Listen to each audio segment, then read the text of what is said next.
Welcome to another episode of Slightly Mental Podcast. This time, my guest is Rich Watts. Welcome, Rich. How are you doing? I'm very well. Thank you for having me. It's a real honour to be sat across the table talking to you today. A pleasure's all mine.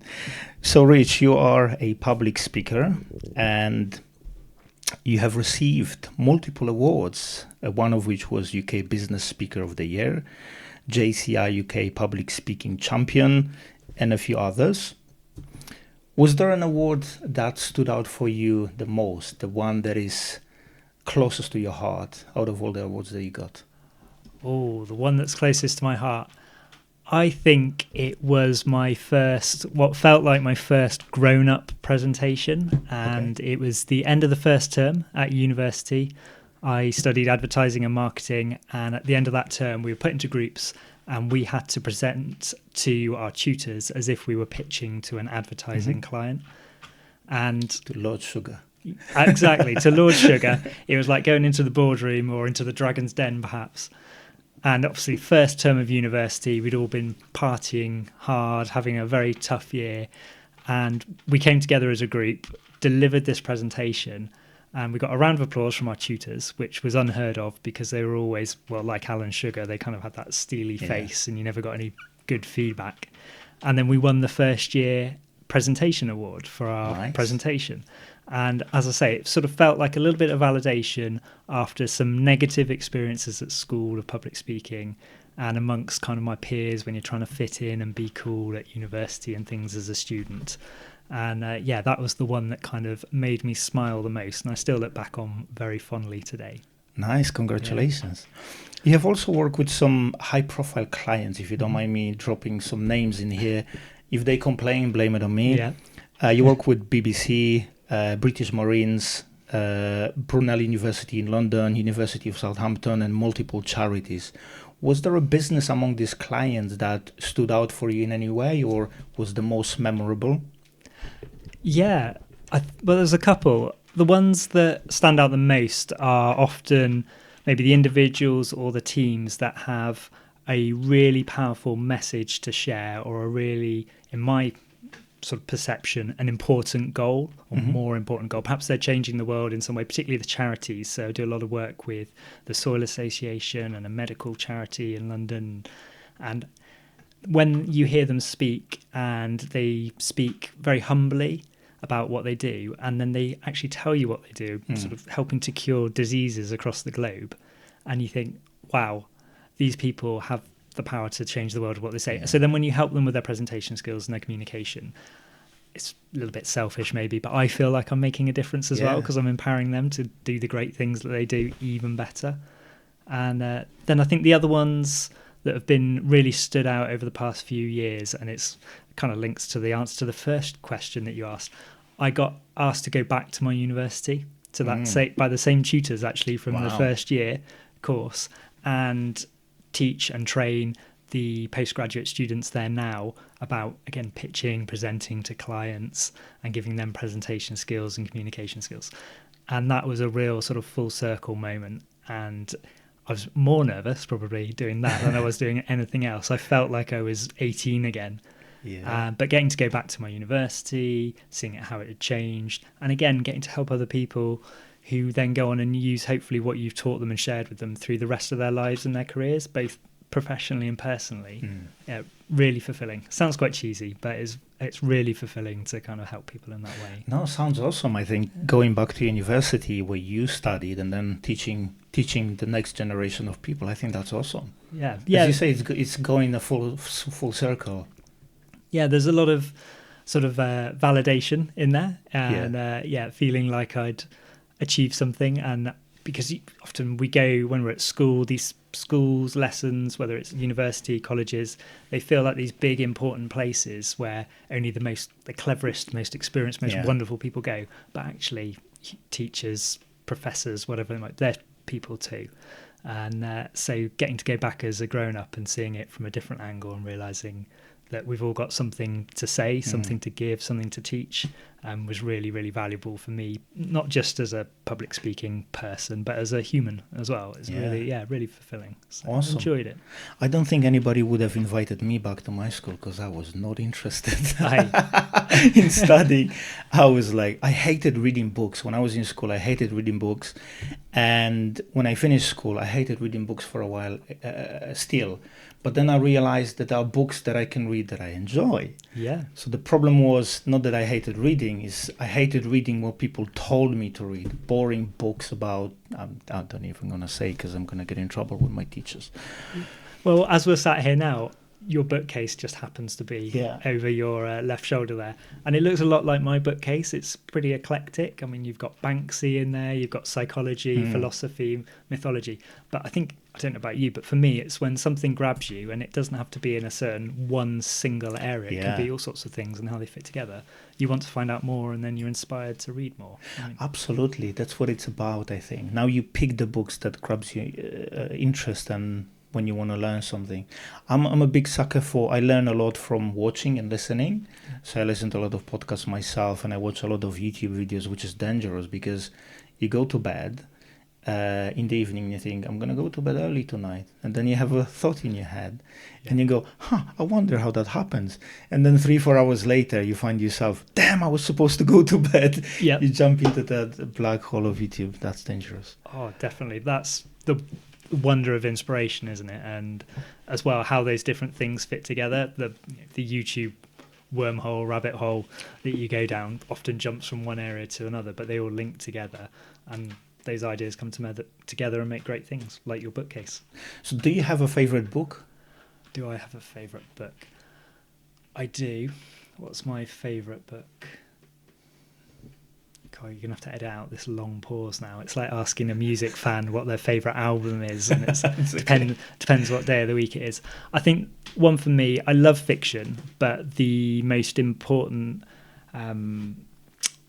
non-fiction book for me really has been The Chimp Paradox. Okay. I think it's by Professor Peters, and it's all about how the mind works and managing your inner chimp versus your human, and sort of that gut reaction versus sort of your more considered reaction and your values and all this. And it was one of those books that I read, and I just felt, some of the things I've experienced mentally as well going through, it's like, this makes so much sense. And if I'd have known this at the age of 13 rather than 30, this would have been so powerful and so useful for me. But there was still so much there, and now I use it in my day-to-day life, and my wife as well has read the book, and we use it to talk to each other about our mental health, our emotional health, all the things we're going through. Awesome. We use that kind of terminology as well. So The Chimp Paradox. I haven't read it yet, but I've heard a lot of good stuff about the book, so maybe one of next things that that'll pick up. The thing with me and books, again, I have to be honest, but I love the idea of books, and I start a lot of books but don't finish. So I probably have 7 on my shelf at the moment which are crying to be finished. I don't know if it's going to happen, but I think it's getting to the point when I start reading because I'm interested in something, and you get to the point where, okay, I understand what's going on, or I got what I wanted out of the book. It kind of drags sometimes, or like you found a few golden nuggets that you can now implement in your life. So maybe not necessarily a bad thing, or I'm just trying to excuse myself. Yeah, definitely. And I found it I read a lot of books about furthering yourself, being better, changing your mindset, and all these sorts of things. And some of them are really useful guides that you can come back to again and again. Yeah. Some, like you say, you read the first chapter and you've got the point, and then the next 8 chapters make the same point over and over again, and you think, well, maybe I don't need to read those other chapters. But it's finding what works for you. I mean, I've got some that I read and I pick up and put down regularly, and I've probably read the whole book, but I've read individual chapters in the wrong order, what have you, and that works for me with that one. So it's whatever you need to do to get the most out of your reading, I guess. That's a good tip. Reading the chapters in a different order that you're interested in. The other advice that I've heard was flicking through the book and finding like little parts of it, because it plants a seed in your head of curiosity, and you go, I want to get to that point to find out what really happens. and you Nice. start reading, and it's almost like you're chasing crumbs, or you're following crumbs through the book. That's Yeah. a good one as well. Yeah, it's like a little film trailer, isn't it? Like for Yeah, the different absolutely. parts of the book. Yeah, and you got to work out. I hardly ever watch a movie without seeing a trailer. Yeah. Speaking of the movie, yeah. Yeah, definitely. Going back to public speaking, Yes. do you remember your first ever a time you've done public speaking? I think I've got a lot of those kind of generic memories of school plays and things like that. But the one that sticks in my mind, and if you've ever been in a learning session with me, you will have heard. But it's when I was about 17, and I was asked to speak at the school awards ceremony. Mm-hmm. And I was told that at this annual school awards ceremony, the guest of honour every year was an ex-pupil who'd done really well in life, and they got to come back and hand out the awards and inspire the pupils. And so I'd been asked to speak. It was a real honour. I thought, right, I'll do what I've always been taught to do, prepare well in advance. So I'd written out my script. I'd rehearsed and rehearsed and rehearsed. I remember walking around the garden rehearsing in front of the cat, and then the cat just walked off, and it's not a great sign. And then it came round to the evening, and we were sat on stage, and I could see my mum and my grandma there in the front row, and there were all of the pupils, and there were parents. It was a huge, big event. And then the guest of honour stood up to speak. The guest of honour stood up to speak and went to the front of the stage and said, "This is a wonderful school. I'm not an ex-pupil here, but I wish I had been, because it's so great. You've achieved so highly, etc., etc." But I was so nervous that evening that I wasn't really listening to what the guest of honour was saying. And so there was this round of applause, and it was my turn to stand up and speak. And I walked to the front of the stage and again did what I'd been taught to do, which was big smile, eye contact, deep breath, and then delivered the opening line of this speech, which I prepared weeks in advance and thought was brilliant. And it was, "Isn't it great to see an ex-pupil who's done so well in life return to the school?" And obviously this guest was not an ex-pupil, but I didn't know that. And all of the faces, I can remember seeing my mum and my grandma, their jaws dropped and their eyes went wide. And I thought, wow, it was a great opening line, but I didn't realise it was that good. Yeah. And I kind of carried on. And then there's some applause at the end, not as much as I'd hoped, given the opening line. And it wasn't until the next morning when I got into school and the headmaster called me to his office, and I got told off, and did I think I was funny, and I had to convince him that I didn't think I was funny and it was an honest mistake, that I realised what had happened. And that was my first real experience of sort of formal public speaking. And I think at that moment I had a bit of a sliding doors moment. I had a choice to make, whether I just never ever stood up and spoke again, or whether I threw myself into it. And I don't know why I threw myself into it. I read books, I watched videos, I joined public speaking club, which is probably the geekiest thing you can do when you're 16, 17, 18, so on, young man, and sort of got good, or got better at public speaking, got more confident, and it's all sort of snowballed from there, really. But I know that's quite an extreme negative experience, but I think for most of us it's generally a negative experience of speaking in public at school. It's very rare that someone goes, "Oh, I stood up at school and it was brilliant and I've been public speaking or presenting ever since." It's not natural.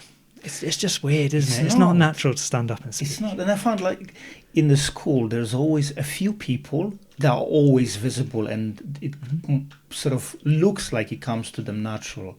But most people cringe at even the thought of going. I was definitely not a person to go and speak in front of the school, to the point where we had a play once and I was a fucking tree. I kid you not, I was a tree, and my role was to stand there looking like a tree and don't say anything for the whole play. Wow. Well, you might have dodged a bullet there, not having to say anything. Yeah, because that would be terrible. I was a very shy kid. My mother took the role very seriously, and she prepared a stunning costume for me, even though it was just a tree, seriously. She got me like a brown jumper and sewed like a real sticks in there, so I really looked like a tree. I'm like, And looking from the perspective of time now, it's a funny story. But then I was just standing there like a pillock, you know what I mean? Yeah. I was not the only tree, but that's how much I wanted to be involved in public speaking and plays. Yeah. Back when I was a kid. And now you've branched out now, and you actually speak yourself and things. Yeah. But can you question back at you your first experience then Oh of my God. standing up and speaking in front of a group? So I got into public speaking because of my mental health crisis. So in 2015, I went through a serious mental health crisis, and then I realized, I had substance abuse issues, and I got to the point where I realized that if I want to rebuild myself, I have to jump into those uncomfortable experiences. And obviously, being me, I'm like, what is the number one fear for people? Public speaking. Let's fucking do it. And one of the first ones was, I think I went to a public speaking club in Swindon and Bristol, and they ask you to do a table topics. And you go, yeah, why not? Sounds brilliant. Yeah. And then you stand in front of 20 people or 30 people to speak about the random subject without preparation. Your brain just checks out and you forget your name. Yeah. And it's just, what have I done? What am I doing here? Let's run. Yeah. So it's a really scary experience. And when you think about it, you go, yeah, I'll stand in front of people, I'll fucking tell them. But when you do and you have 30 people looking at you very attentively, yeah, everything changes. So that was a very scary experience. It was not a pleasant experience. No. But you've moved through it. Yeah. Yeah. What was it for you? Was there a moment when you went from nervous to comfortably nervous? I think I always get nervous, but now it's a different relationship with that nervousness. I actually enjoy that because it's exciting. But through experience, I found a different way. So, for example, preparation is a big thing for me. If you're prepared and you talk about something that you know about, I wouldn't talk about rocket science because I know nothing about it. I can talk about well-being, mindset, other things. You get a bit more comfortable, and at certain point you start enjoying that. You get more practice. You get a bit more relaxed. You start messing around on stage, and you see people reacting, especially if you put like a crappy joke and like 3 people out of 70 will laugh, and you go, yeah, that was good. Yeah, absolutely. And you start enjoying that. What was that moment for you? Did you have a moment like that?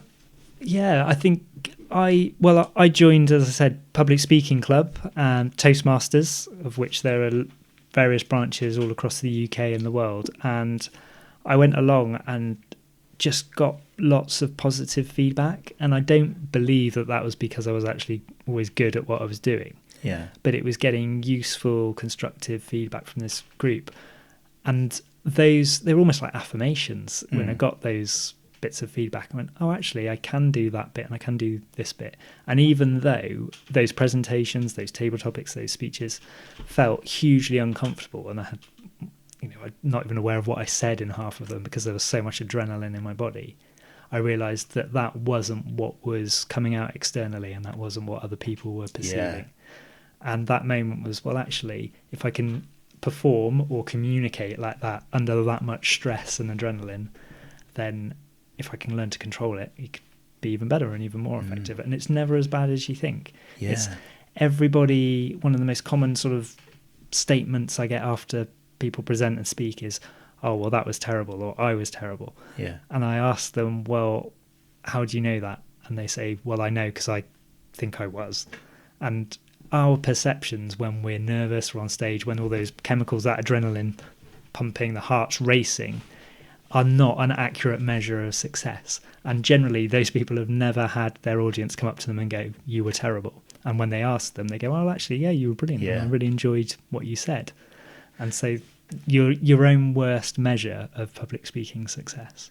That's a really important, interesting point. What happens inside and what is visible on the outside are totally two different things.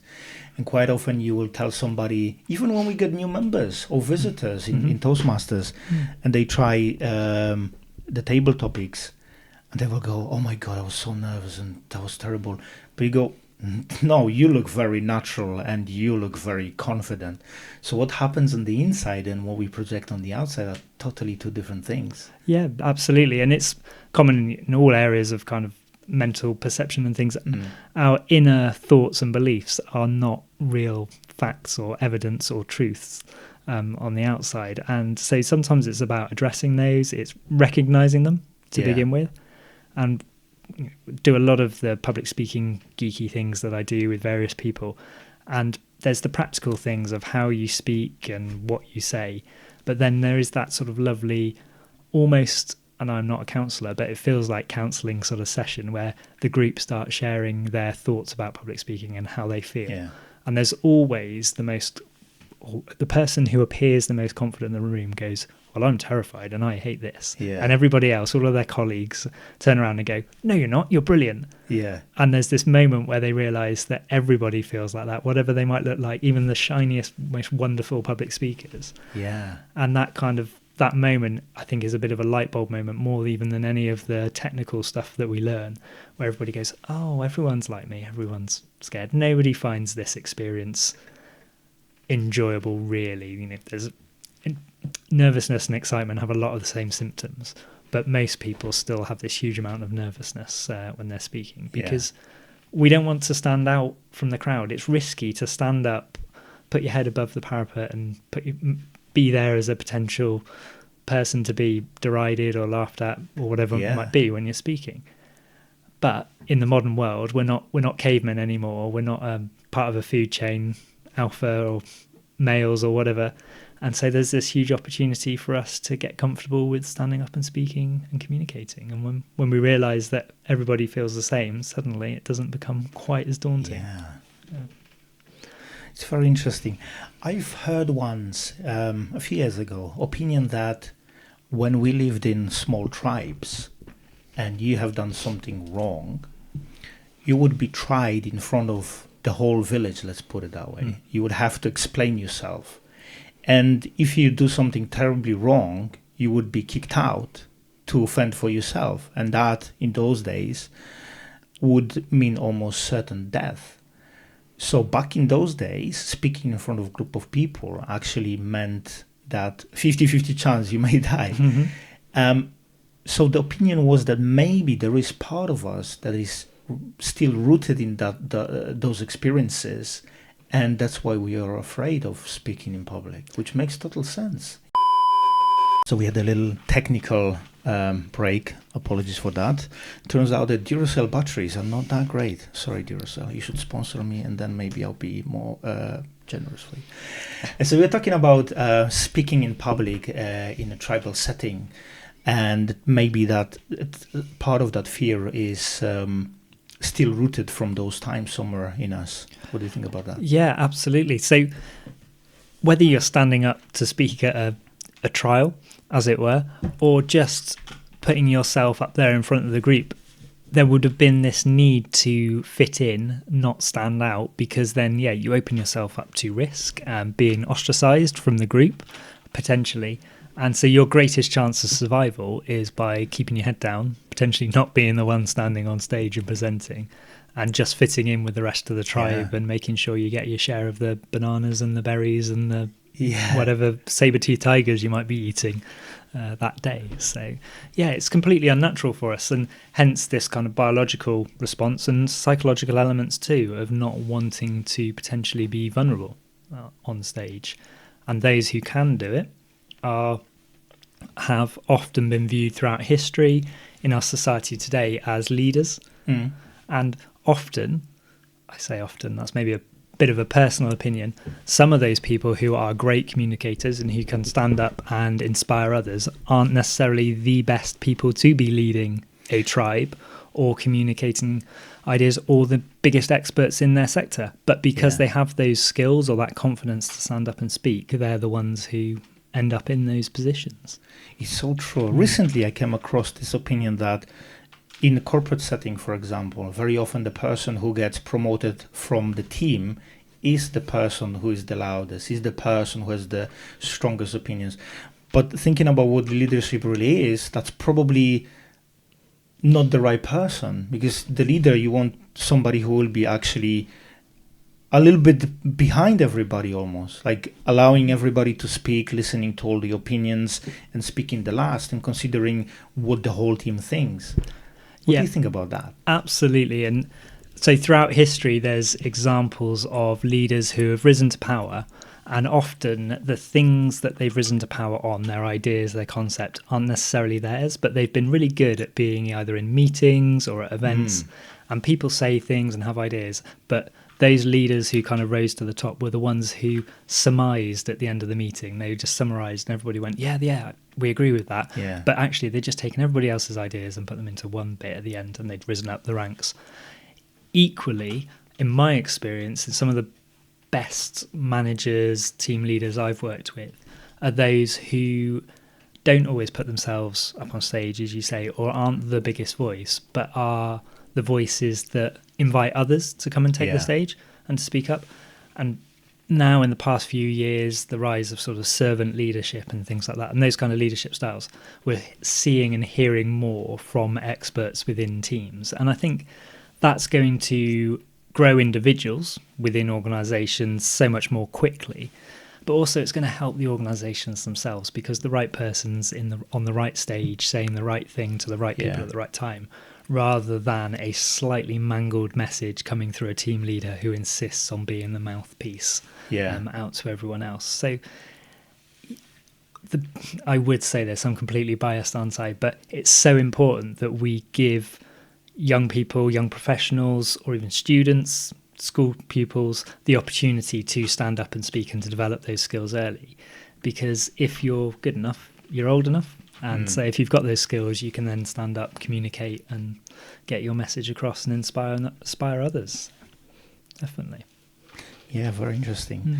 I always think that leadership has been misunderstood for many, many years. I think, as you said, now the different kind of leadership is coming to the forefront. Somebody who has that sort of quiet confidence, somebody who's considerate, somebody who wants to build the people up and get the best out of people, not necessarily just put themselves as the boss on the pedestal and then everybody's below them, which is fantastic. Let's hope it's going to go in that way. Yeah. What is your favorite thing about public speaking? My favorite thing about public speaking, and the people who know me would probably laugh when I say this, is the mix of the kind of art and the science to it.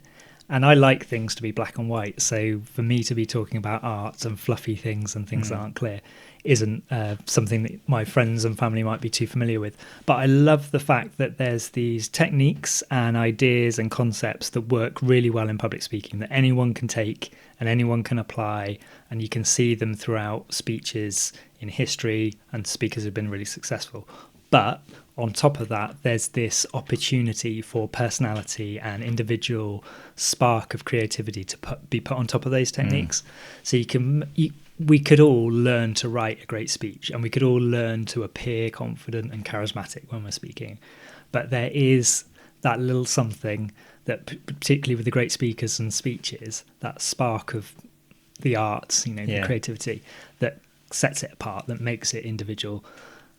AI might write speeches and things in the future, but there'll always, in my opinion, be a little bit of the human creativity missing there. The human element. Yeah, and I love it. And I love it when that comes together. And again, with my own sort of running training sessions and creating these learning experiences for people, you teach them the science, the techniques, and then they take it into places you never thought they would when they use that to create presentations. And you learn so much. I get a bit from it, learning so much about the individuals within the room when they stand up to present on the day, and they've learnt some things, and then they've put their own personality and their own twist on it.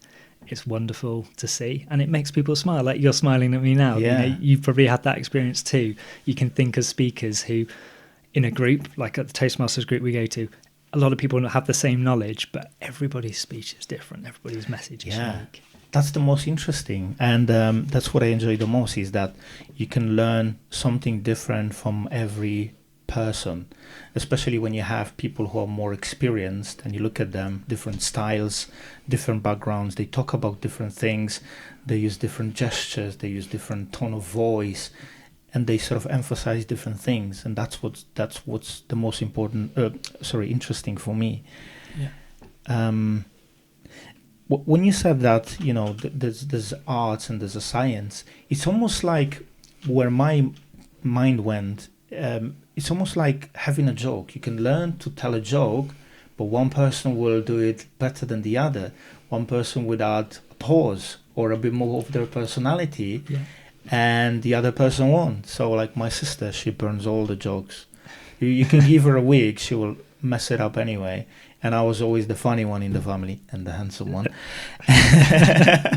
I'm just kidding. So yeah, it's almost like telling a joke, isn't it? It is. And in that same vein, the audience are human, of course, and they will respond differently as well. So whilst you can put your own twist on this and your own bit of creativity into how you deliver the joke or the presentation or whatever it may be, the audience will be unique themselves and they'll take it in a different way. And then as a speaker, you have to read the situation and the room and tweak the way you tell the joke. And there's probably certain jokes you tell to your friends, but you might not share with your grandma or your grandparent. And so you've got to make sure that your content and the way you deliver it is right for the audience too, which again, you can learn bits about, and you can be asked certain questions about who they are and how they feel about you and the topic. But there is that moment when you're stood in front of them and you have to deliver that opening line of your speech or presentation and then read the room and then use that bit of creativity. That's the art element of kind of, reading where people are and then adjusting accordingly. And going as you get better, it almost becomes a two-way street. You think that you're talking at people, but actually, as you say, you read in the room and you think, okay, maybe I'll try a little joke, and it lands really well. You relax a little bit more, or if people are more serious, you become a bit more serious. So you want to present yourself according to the occasion. Yeah, definitely. And historically, when you were speaking, whoever was in the room, and you had to flex and adapt to match their needs. Whereas now, in like the internet age, you can speak in a certain way and then project that speech, that podcast, that presentation, that video out to the world, to a specific audience. So you can almost tailor your messages now much more easily than in the past. Whereas when you were just in a room with kind of a select group of people who could have been anyone, you'd have had to have flexed more and adapted more. That's really interesting. I remember my first meetings with Toastmasters. I was always very rebellious. And when you come to Toastmasters, you have that structure. And you try not to swear, for example. You try to think about structure, try to read the room. There are certain rules, that sciencey stuff, as you say, and then you're meant to art the art. And I was like, internally, I was, who the fuck are they telling me I can't swear? Who are you telling me I like speaking like that? But as you go along, you think, those are the rules that are good for me. Those are techniques that I can learn. So that further, you can use them to actually get a bit more of yourself on top of that. So you get that arty part on top of the science. And it took me a little bit to understand that. But in the beginning, I was like, don't tell me how to speak. I'm going to walk around the stage if I want to. And that's it. And it's trying not to lose our own character and personality in those rules and that technique and the science and whoever we may be speaking to and whatever limitations they might be putting on us, and still being able to come across as ourselves. And that's the challenge. And it's finding those balances of the kind of negotiables and the non-negotiables. So like you say with Toastmasters, swearing, probably a non-negotiable, but then walking around the stage, if that's you and that helps you communicate effectively, then your audience, I would hope, are not going to throw you out of the building for it, because they want to hear your message. And if you can't convey your message effectively without walking around, letting off that nervous energy or giving a quick smile to everybody before you deliver a line or whatever it might be, then they want you to do that because they want to hear your message. They want you to succeed. So there's definite balance in there. But swearing's a no-no, definitely. Yeah. I think one of the most satisfying moments for me is when you manage to squeeze in a little joke, especially if it's impromptu joke that just pops in your head and they laugh and you go, Yeah. yes. Yeah, and humour's this wonderful thing that brings us together. It's kind of huge part for me of what makes us human. Yeah. Is humour, and when you make someone smile, it's hard not to build a little connection with them, isn't it? And there's that classic public speaking advice of always open with a joke, which I would put a health warning on of make sure you're in the right situation and the right place and the right audience. But it's there for a reason, isn't it? Because we know, we've learned, we recognise that humour does bond us together and it brings us closer. And ultimately what we want to do when we're speaking to a group is connect with them and engage with them. And that's almost like a little shortcut. If you can find a shared smile or a shared piece of humour, it doesn't have to be a laugh out loud, crying your eyes out humorous joke, but just even a little bit of wry kind of recognition, a little wry that makes a little wry smile appear in the faces of your audience, and that's going to bring you closer together and open their ears to hearing what you've got to say. Absolutely. And it's a beautiful moment when you see people actually listening, especially in the beginning when for example, personally, as I said, I started public speaking because I wanted to build my confidence. So most of my life I had a very low self-esteem and I didn't believe that I had anything interesting to say. So when you actually go and you start doing prepared speeches and people react positively, you think, maybe that's not true. Maybe I actually have something interesting to say. Yeah. And people give you the little feedback slips and it says, well, I like your structure like this, very humor. And you go, maybe I've been lying to myself all these years, Yeah. and you start changing the relationship with yourself and you start enjoying the public speaking and you think, okay, maybe next time I can prepare this and maybe play a little bit with that, maybe add some humor, maybe do this, blah, blah, blah. Change structure. And it becomes a bit of fun and play rather than, okay, I had to do this because otherwise my boss is going to fire me. Yeah, absolutely. There's so much in what you've just said. I think the first thing is, and again I hear it a lot, is, well, why would people want to hear from me? I haven't got anything to say. They won't be interested. We all have something unique to bring to the party. Yeah. And I often hear that statement about why would people want to hear from me from academics or students, and they're like, I've been asked to present to an audience and they're all much more clever, more experienced than I am. And the two things to remember there are they've asked you to speak. So there's obviously something about you or what you've got to say that is interesting. But more than that, you have an experience that those people don't have. Even if they've had more experience, there is something you've done, the way you've done it, just you doing it makes it unique. So you have a unique perspective to bring. So if you keep that thought in mind, that's why you've been asked to speak. That's why people should and do want to hear from you. And often then people go on and they flow and they fly because they realise that what they need to share is their unique perspective, their unique story. Nobody can do it for you. You are the only, unique person, and you bring something unique to the table. I had this experience when I delivered mental health training, so first aid for mental health. And I did it for a group of psychology students. And I was stressed. I was really stressed. I'm like, these people can run circles around me. They probably know much more about psychology than me. They're going to be assy. They're going to ask some tricky questions. They're probably going to be, arrogant with their knowledge, whatever. It was one of the best courses I've delivered. Yeah. They were so receptive, so open to new knowledge. We had some amazing conversations throughout 2 days. And I really enjoy that. Yeah, because we have this weird perception generally of our audience wants us to fail, or they're waiting for us to hiccup or trip over our own feet and fall off the stage.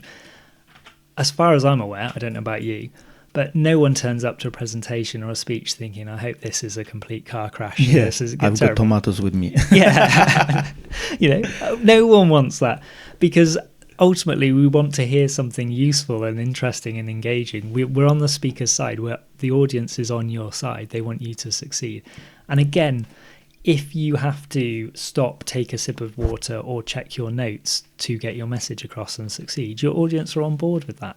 And actually, for me personally, and a lot of people I've spoken to, when someone stops and goes, sorry, I just need to check my notes, or I'm a little bit nervous today, that actually brings us closer to them, Yeah. because we recognize a bit of ourselves in there and we think, thank God that's not me on stage and I haven't got to do it. And there's that kind of, oh, well, they're human too. And yeah, we get a little bit closer to them when you have that. So sometimes it's not the worst thing in the world to have to stop, take a breath and check your notes. You might actually surprise yourself about how much you connect with your audience when you do. Absolutely, you're totally right. It brings that human element. Yeah. And you look at somebody on stage and they are not a robot anymore. They go. And it looks much less awkward than if you're trying to hide it and you just go, okay, I'm just going to scooch to the left because there's my notes. I'm just going to look. That looks suspicious, doesn't it? Yeah, it does. And notes are a funny one. And again, we're going through like Rich's greatest hits here of things I get asked, but it's about a lot of the questions are around notes as well. And is it all right for me to have notes? Should I have notes? How many notes should I have? And again, it comes back to, if you need notes to succeed and get your message across, then that's fine, as long as you're not reading them and they could have been an email that you could have sent out to your audience. Because again, your audience wants you to get your message across and your notes help you to do that. But also, you can practice with notes, you can rehearse with notes.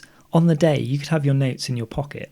And if you need them, they're there. They're like a guarantee of success. They're like a safety net, a secondary parachute that'll help you. But if you don't need them on the day, they stay in your pocket. Your audience don't know that they were ever there. And then you look like the smoothest, silkiest speaker that ever lived. Yeah. And so you're on a win-win situation. So yeah, my top tip on that is to have your notes nearby, but have them in the back pocket or inside your pocket, and only use them when you need them. I always have notes with me, just for the sake of having the peace of mind that if you forget something, you can look. As you say, you don't have to use them. Nobody needs to know that you have them even. But if you don't have them and you forget, then you panic and then you go, oh. Yeah. So that's one of my strategies on how to actually get the anxiety before the speech down and nervousness. So that's one of them. And preparation is a big one. I found out that if you prepare properly, almost like half of the nervousness goes out of the window, because if you know what you're talking about, you just go and say what you have to say. And that's it. Yeah, definitely. And the rehearsal is absolutely key, and lots of people ask me again, is there a way I can speed up my rehearsal or make it quicker? Not really, no. If there was a magic solution, I'd be a billionaire sat on a beach right now if I knew what that was. But you can make sure that your rehearsal is as effective as possible. So top tips are working from a full script and then breaking it down to sentences and notes to prompt you. Rehearsing on video, on camera, which most people listening now will probably go, no, that is the most uncomfortable thing in the world. Why would I ever do that? But actually, it's the quickest way to develop as a speaker, because you see and hear yourself. And whilst you might feel a bit uncomfortable initially, if there is anything majorly wrong, you will quickly spot it. And because you're an intelligent person, you'll quickly solve it. So you're instantly a better speaker. But then as you're watching it through, there'll be the smaller things you'll be picking up on that you never would have noticed otherwise. And you can start to solve those as well. And so it's like when we look in the mirror and we often have a unreal perception of ourselves. We think we're a bit fatter or a bit thinner or a bit more hair, a bit less hair than we do or don't have.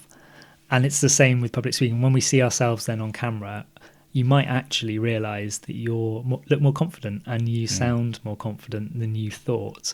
And that those positive vibes can only help you on the day. So yeah, top tip: watch yourself on video or record yourself. So what are the strategies you use or would recommend to prepare for a speech? Yeah, for me, there's that one about starting. I start with quite a detailed script, and then as I'm rehearsing, I break it down to key sentences and key words, and then on the day, sometimes I have no notes at all, or I might have on my slides some little icons or a certain colour. And that colour will prompt me to remember the full script from there. So I kind of break it down like that. The main one for me is about self-care. And again, that sounds a bit soft and fluffy, but I can think back through speeches, presentations I've given, and I can tell you what I did the night before. And on the good ones, I had a chilled night, or a night where I looked after myself. I did something I enjoyed, not cramming or kind of revising my notes last minute, but watching something on Netflix that I enjoyed, reading a book, just relaxing. And the ones that didn't go so well, I didn't sleep. I probably had a beer the night before, whatever it might have been. So self-care is important for me. And then on the day beforehand, as much as I can, meet 2 or 3 people in the audience, because then they're not strangers. And when I say meet, tip. but we've got to take it further than just kind of bump into them in a corridor. Have a little chat and ask them something in a fairly normal way about themselves. Like, what was their pet? What's your number? Yeah, which has not yet worked, unfortunately, or fortunately, if my wife's listening. No. Ask them, what if they've got any pets, what their pets called, children. So then you know something about that person. You've made personal. A real connection. Yeah. And then when you come to stand on stage and speak, you look around and there are 3 people that you know, because you know something more than just their name. You've built a little connection with them there. And suddenly you're not speaking to a room full of strangers. Yeah. And there's something in it. I doubted that technique a little bit when I first heard it, and I tried it. But there is something in like, oh, I know that person. And when that person knows you and you've had that conversation and you make eye contact with them when you're speaking, they give you a little smile, because it's hard you can't growl at someone that you've had a nice conversation with a few minutes ago. And that's really great for your confidence when 3 people in the audience smile at you straight away. Yeah. And then you're off. And I've got loads of these tips. I think the other one for me, or my favourite, is learning the first 30 seconds of your pitch or presentation or speech off by heart, because that is the moment when the heart is thumping. Yes. The adrenaline's pumping. That's the toughest bit. And if you can do that on autopilot, that kind of gives you the brain space to manage yourself at that point and think, right, what comes next, and look around for those 3 people that you know. So yeah, to be able to do the first 30 seconds on autopilot. And you've seen me or heard me speak, Sam, and generally the opening lines, I have no idea what's going on. I've learned them and I'm doing something else in the back of my head at that point. But yeah, there's loads of top tips in there. I think the quirkiest, weirdest one I've heard is to have a little Tic Tac or bit of chewing gum in your mouth hidden, to make sure that your mouth keeps producing saliva, because when your mouth goes dry, apparently that's a signal to your brain that you're in a bit of fight or flight mode, you're going into panic mode. But if you keep a Tic Tac or a bit of chewing gum in there, your mouth can't go dry, and then supposedly that doesn't trigger your brain to then kind of send you into flight or panic mode and get your heart racing and things like that. Makes total sense. It does. I'm not sure whether, I haven't checked out the science fully, but I mean, it can't harm. As long as you can hide a Tic Tac under your tongue and not choke on it, then I think it's a good one to try.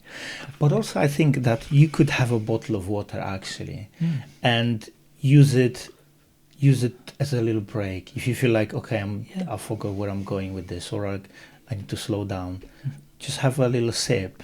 Because it's natural that when you speak, you're going to have a sip. So audience is not going to see that as a weird thing that you do on stage. Like if you start making, I don't know, cartwheels or whatever.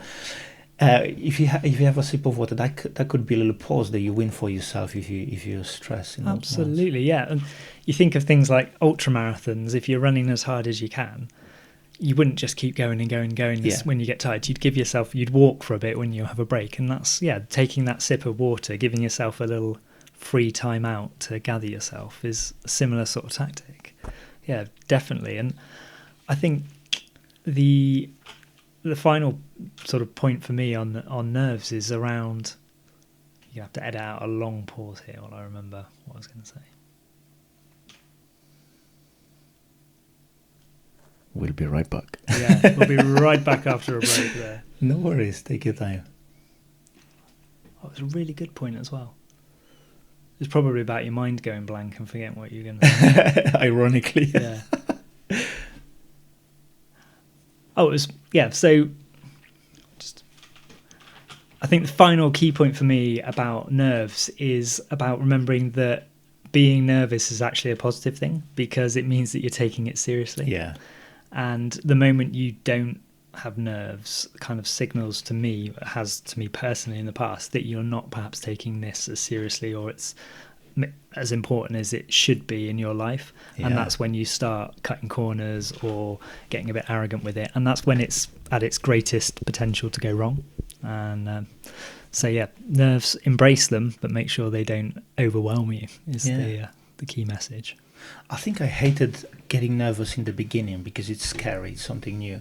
But as you get more experience, I actually enjoy getting nervous because then you are more switched on. Your brain works sharper. And I found out that for me personally, the moment I get on stage and I start speaking, it's almost like I'm stepping into a different version of myself.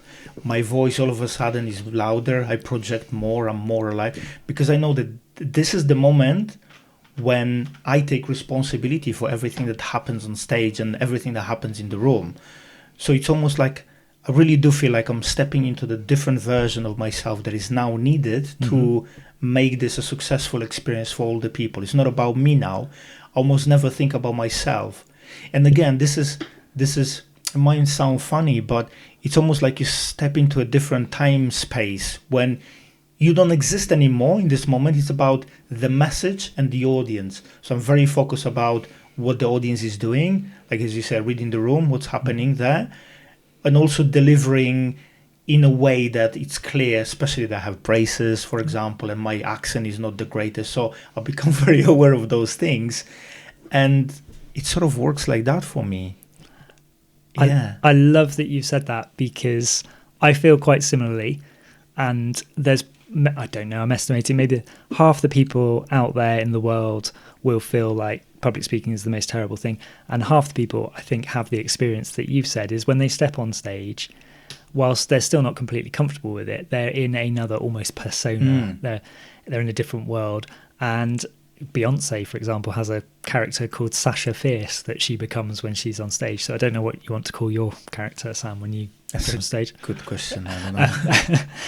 But it's a really useful mindset to have because then suddenly your focus is not always on how you feel and the nervousness you're experiencing, but how you can best serve your audience and be that facilitator of either the message you've got to communicate or the event or presentation that they're experiencing from you as a speaker. And it's really interesting. I have a theory that one day I'll have to scientifically try and prove that a lot of people who are people pleasers or like to help or support people, when they go onto stage, they drop into that kind of persona of they become someone else because they're not doing it for them, they're doing it for someone else. Makes sense. I used to be a massive people pleaser. Oh, yeah. There we go. Yeah. Definitely. The theory checks out. Yeah. And I mean, from my point of view, I can relate to it as well. I'm all about making sure everybody has a good time and keeping the calm and the peace and things like that. And being on stage and being the MC or the presenter is the best way to do it, isn't it? Because you're kind of given this role of being in charge and making sure everybody else is okay and has a good time. So. I love that. I really enjoy speaking. The moment where you forget about yourself for a moment and you're there to make sure that people who come to the event actually get their money's worth and the time that they invest to spend with you is worth their while, and they won't go home and say, fucking hell, this Ortal guy was fucking terrible. Yeah, and that buzz you get afterwards, I don't know about you, but oh my God, yes. Yeah, and there's lots of tales of comedians. I'm quite interested in stand-up comedy and how comedians work and the mental elements of that as well. But comedians, when they have great gigs or good gigs, particularly early in their careers, they go out afterwards and they have these mental nights out. Or the stories about one comedian jumping on top of a train and like surfing a train home because he was just on such a high from being on stage and having such a great experience, making people laugh and connect with them. And I think that's a wonderful. We've talked a lot about the negative feelings before you get on stage and whilst you're on stage, but there's also, we've got to remember the glass half full kind of perspective of there's a huge buzz afterwards when you do it well and when you get it right. It can change your life, but equally in the short term, it can just give you a huge dopamine hit as well, can't it? Yeah, I always feel whenever I go to Toastmasters and I do a speech or I do a table topics, whatever, and I engage and say something, the next day I feel much more confident. I go to work and I walk into the office almost like I own the place. Not in a bad way that I'm not trying to be arrogant, but in a way of like very natural confidence. I talk to people more. I engage with people on a very natural level a bit more. And what I found that, especially in the beginning, it was a lot of things that I experience. I see very visually. So my mind is very visual.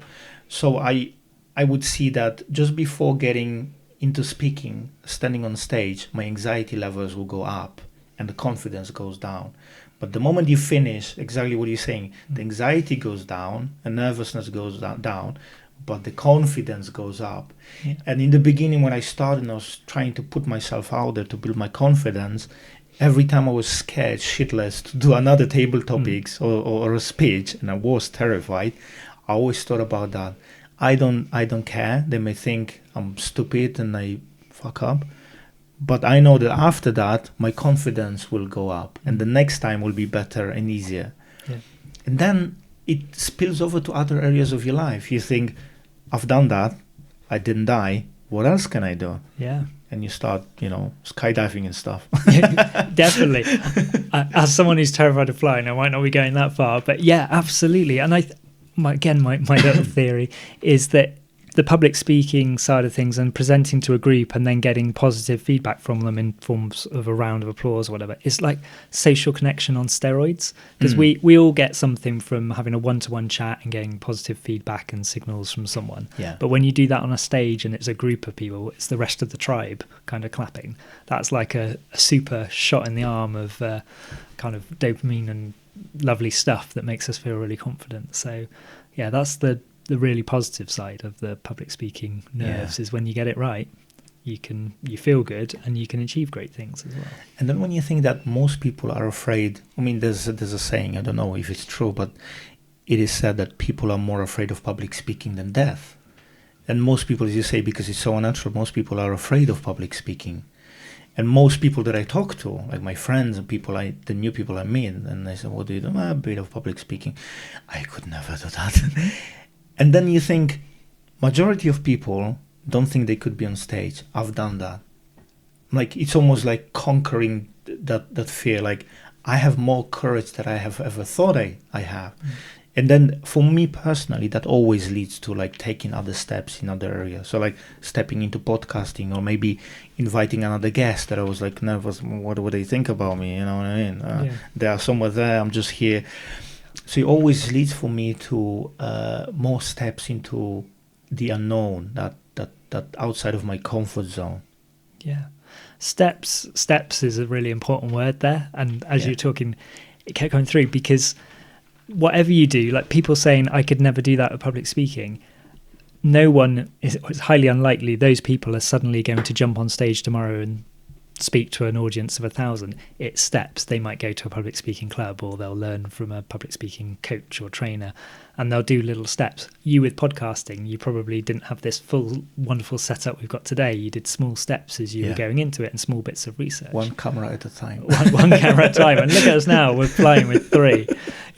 And so it's all about steps. And so whilst people have fears of all sorts of things, and my life is full of anxieties in lots of different ways, but you've learned, I think, and I've definitely experienced, that overcoming any anxiety or any mental health issue or problem, challenge, is small steps.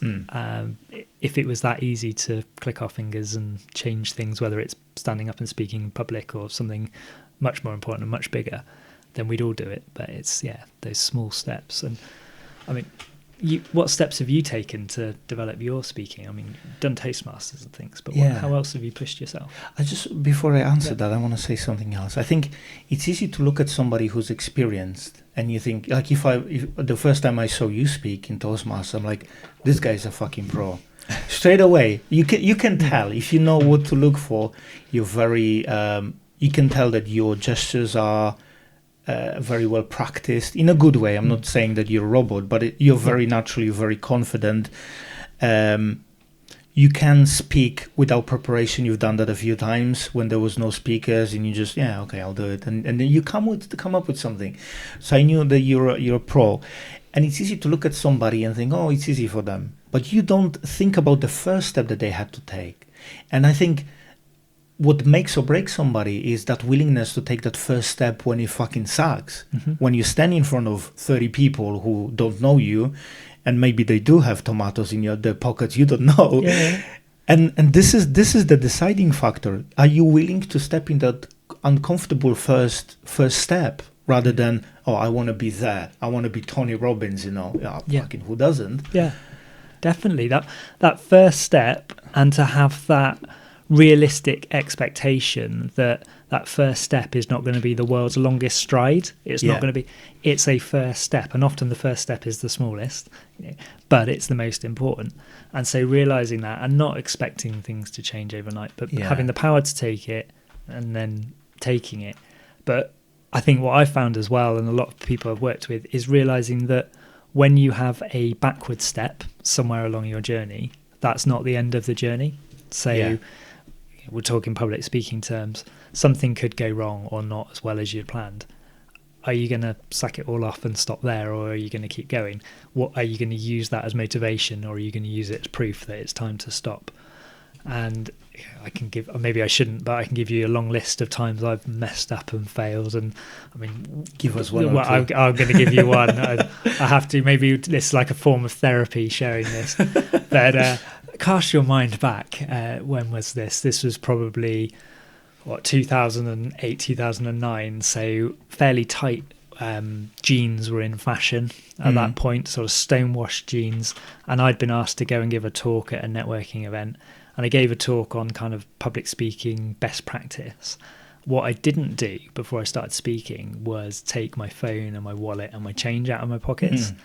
And someone came up to me afterwards and said, the speech was great, the content was really good, but we could count the amount of change you've got in your pocket, and it was really distracting. And now, and you'll notice this now if you ever see me stand up to speak again, as I stand up, I always pat my pockets now to check that I've ditched my wallet and I've ditched my chain. I don't wear tight jeans anymore, thankfully, and my phone's out of my pocket and things like that. But little things like that. You're the expert in the room, and then you manage to do something like that. And obviously I've insulted the guest of honour at a school awards ceremony, and various other bits. And there's always that moment as well, and I think we've all experienced this, of technology, and whether it's a Zoom meeting or slides not working, what have you. And when someone introduces you as the public speaking expert or the guy that knows everything about public speaking, no pressure. And then it always happens. And now I think I've got some stock lines that I just have to reel out and go, oh well, this happens. But it goes to show, I think, that whatever title, experience you have when it comes to anything, you're not born that way, and it's not always going to stay that way. And you're susceptible to Zoom meetings failing or PowerPoints dropping off or whatever it might be. And just having that realistic perspective, because again, as you said, I could never do that, i.e. stand up and speak in public, but that's not realistic to do that tomorrow. It's a journey for everybody. Absolutely. Maybe having a realistic expectations of yourself rather than just, I couldn't do that in front of 1,000 people. I actually think that it's easier, at least for me, when you have bigger audience rather than smaller. When you have 5-10 people in the room, it feels much more intimate, and you can feel everybody's eyes on you.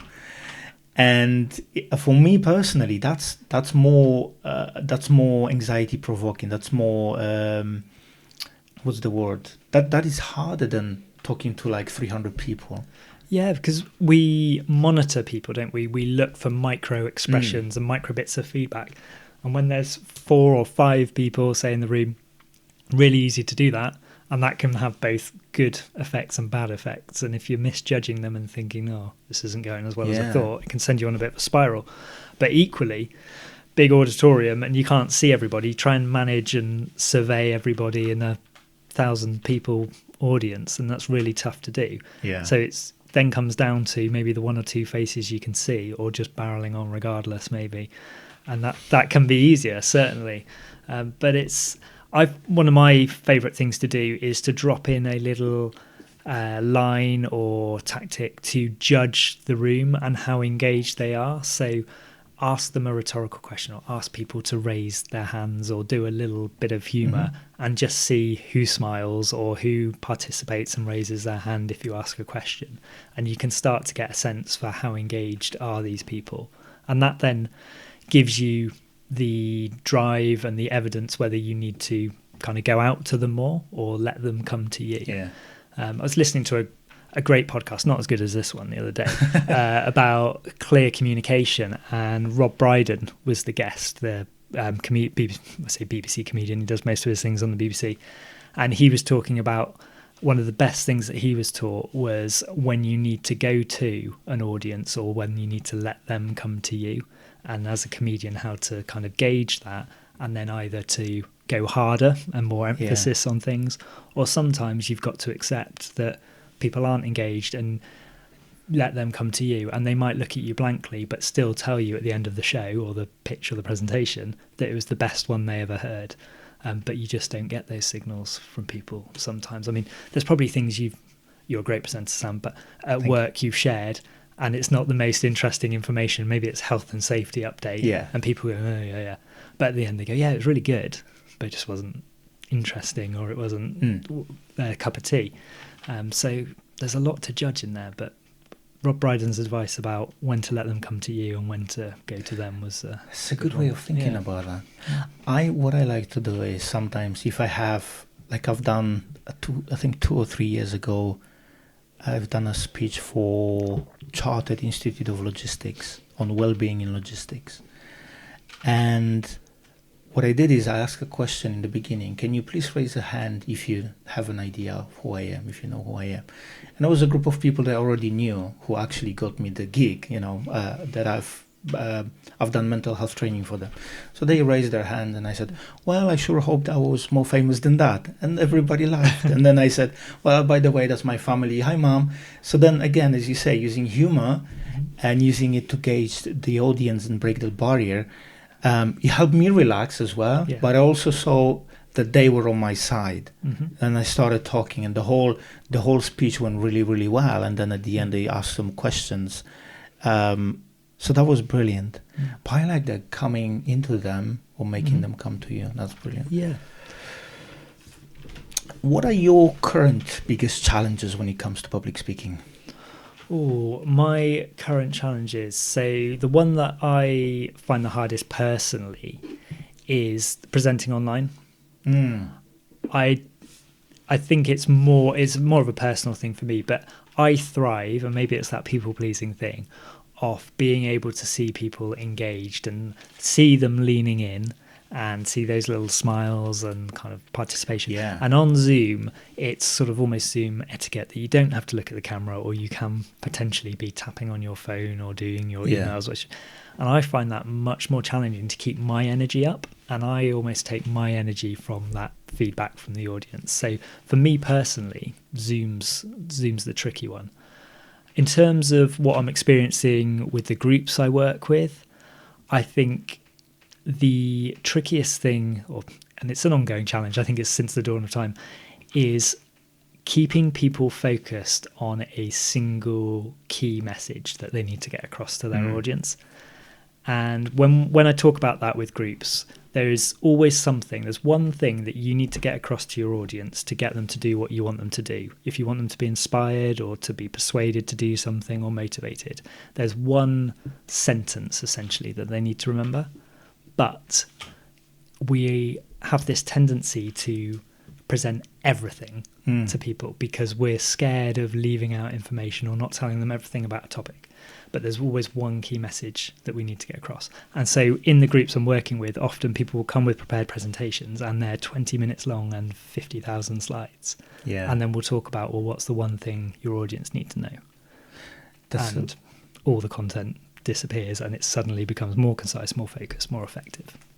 That's a really good point, and that's how I've learned to write my speeches. If I do Toastmasters or anything else, a first thing, because writing a speech is like write a book. You don't start and write a book. You think about what is the book about? What am I trying to say?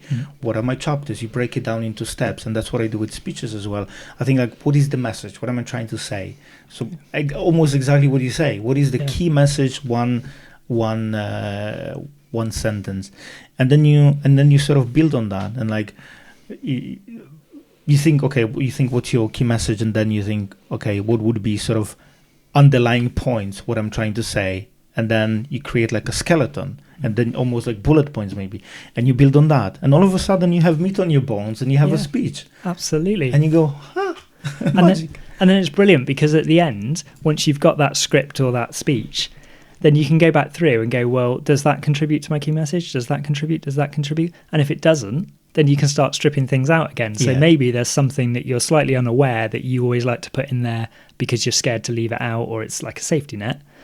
But if you go back through at the end and check it against your key message, that kind of gives you like an acid test to check your content against and see whether it's relevant or not, or whether it should be in there. And it's always fun trying to get people to part with their favourite slides. And they're like, but I always use this slide. Yeah. I've used this slide for years. And I'm like, well, what does that slide say? And it says this. And I'm like, well, do they need to know that? No, of course. Right, take it out. Go But on. I like the image. Yeah, exactly. It's a lovely photo my wife took 15 years ago on holiday, and I always put it in. Yeah, definitely. And that key message should be the one thing that your audience remember. And I always use the example of if they go home to their partner or their family that night and they say, oh, what did Sam talk about today? They just say that sentence. They're like, he talked about the importance of ... Beautiful. Yeah, so that's the thing. And there's loads of stuff. I go into these groups. I'm such a geek. I learn about all these different public speaking things and psychology and mythology and all the things that are on your bookshelf, Sam, and bring them into like lessons for public speaking. But there's this one thing that always comes back, and it's about, well, what's the one message you need to get across? Because, as I say, we just want to chuck everything. Everybody, when we do stand on stage, we want to be there for hours by the sounds of it. Yeah, and I think part of it is also the insecurity of thinking I need to give people value. So we tend to load it all up with a lot of information because we think the more the better. But actually, you have to have a balance when you give people time to breathe. Yeah. I mean, their brains to breathe and process what's going on. And as you say, it's more powerful when they learn one thing and it really stays with them, rather than is like a million things but it goes away because it doesn't stick. Yeah. It's just too much stuff. It's almost like reading a book. When you read a book and you get like 1 or 2 or 3 key things that you learn through the book, you're a winner. If you try to remember a whole book, it never is going to happen. Yeah, absolutely. There's this 3 things that I always talk about are attention, understanding and recall. And you need, in my opinion, all 3 of them in a presentation to succeed. And it's exactly like the book. If the book's too thick, there's too many words, you're not going to pay attention because you're like, I just can't get into this. It's like a huge thing. And then the understanding, it needs to be really clear in there. So if the book's really thick, really dense, got loads of technical words and things, you're not going to understand it. And again, then the recall and remembering, which you need to do for this presentation to be useful. If your book's 1,000 pages long or your presentation is 1,000 slides long, you're not going to remember it all. So shorter is better. And often in work situations and things, we're told you've got 15 minutes on the agenda to present. And so our presentation is 15 minutes, or often it's 17 minutes or even longer. And it's like, I think it's called Parkinson's law, that if you give a task a certain amount of time, it expands to fill that time. Yes. Right. If you only need 4 minutes rather than 14 to get your message across, then use 4 minutes. 10 minutes of wasted time for 100 people is 10 times 100,000 So minutes true. of time wasted. And how much would you pay to have 1,000 extra minutes in your life? So, Yeah, it's a good point. definitely. Wow. So do you have any tips on writing a speech? If somebody doesn't know where to start, what to do, how to get into that, what would you tell them? Yeah. Always start with your goal. So what do you want your audience to think, feel, or do after they've heard you speak? There will be something you want them to believe or feel or do. If there isn't, why are you speaking? And then it's that key message. Well, what do they need to know to convince them to think or feel or do that thing? And then always consider your audience. How do they feel at the moment? Do they hate you? Do they hate the topic? Do they misunderstand the topic? Because that then starts to guide your content about, if I use strong words, if they hate you, if they dislike you, or they have misconceptions about you, you need to start by persuading them you're a great person or what your credentials are. If they're uninformed about the topic, you might need to make sure they understand why it's so valuable or what it is, or explain it in a certain way. So those 3 questions of what do I want to achieve, i.e. what do I want my audience to think, feel or do? What's my key message? What do they need to know, that is, to think, feel, or do as I want them to? And then how do they feel at the moment? Who are my audience? Those questions are the kind of three trio that really get you writing. And then you go into different presentation structure types. But ultimately, I'm doing a whole series of videos at home at the moment on these. There's loads of these different structures that you can use for different scenarios. But ultimately, every presentation has a beginning, a middle, and an end. And there's that old cliche of the beginning is tell them what you're going to tell them, and then the middle is tell them, and then the end is tell them what you told them. And you can't go wrong with that. And then all of the other structures come out of it. So if you're really at a sort of base level, that's where you want to start. Once you've answered those key questions, beginning, middle, and end, and then make it your own. We've talked about the art and the creativity. What do you show these people to inspire them to think, feel, or do as you want them to? What evidence, what photos from your holiday 15 years ago, what quotes, what stories can you then share that will take them from one place to the other?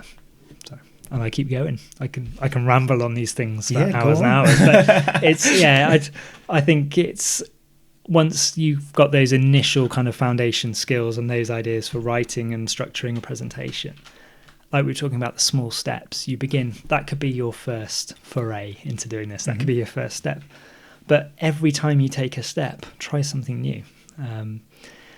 If you're a sports person, maybe you play golf or something like that, your first round will probably be pretty average. You'll just do the basics. But then the next time you might try some fancy lob or chip or spin of the ball. And you can tell I'm not a golfer.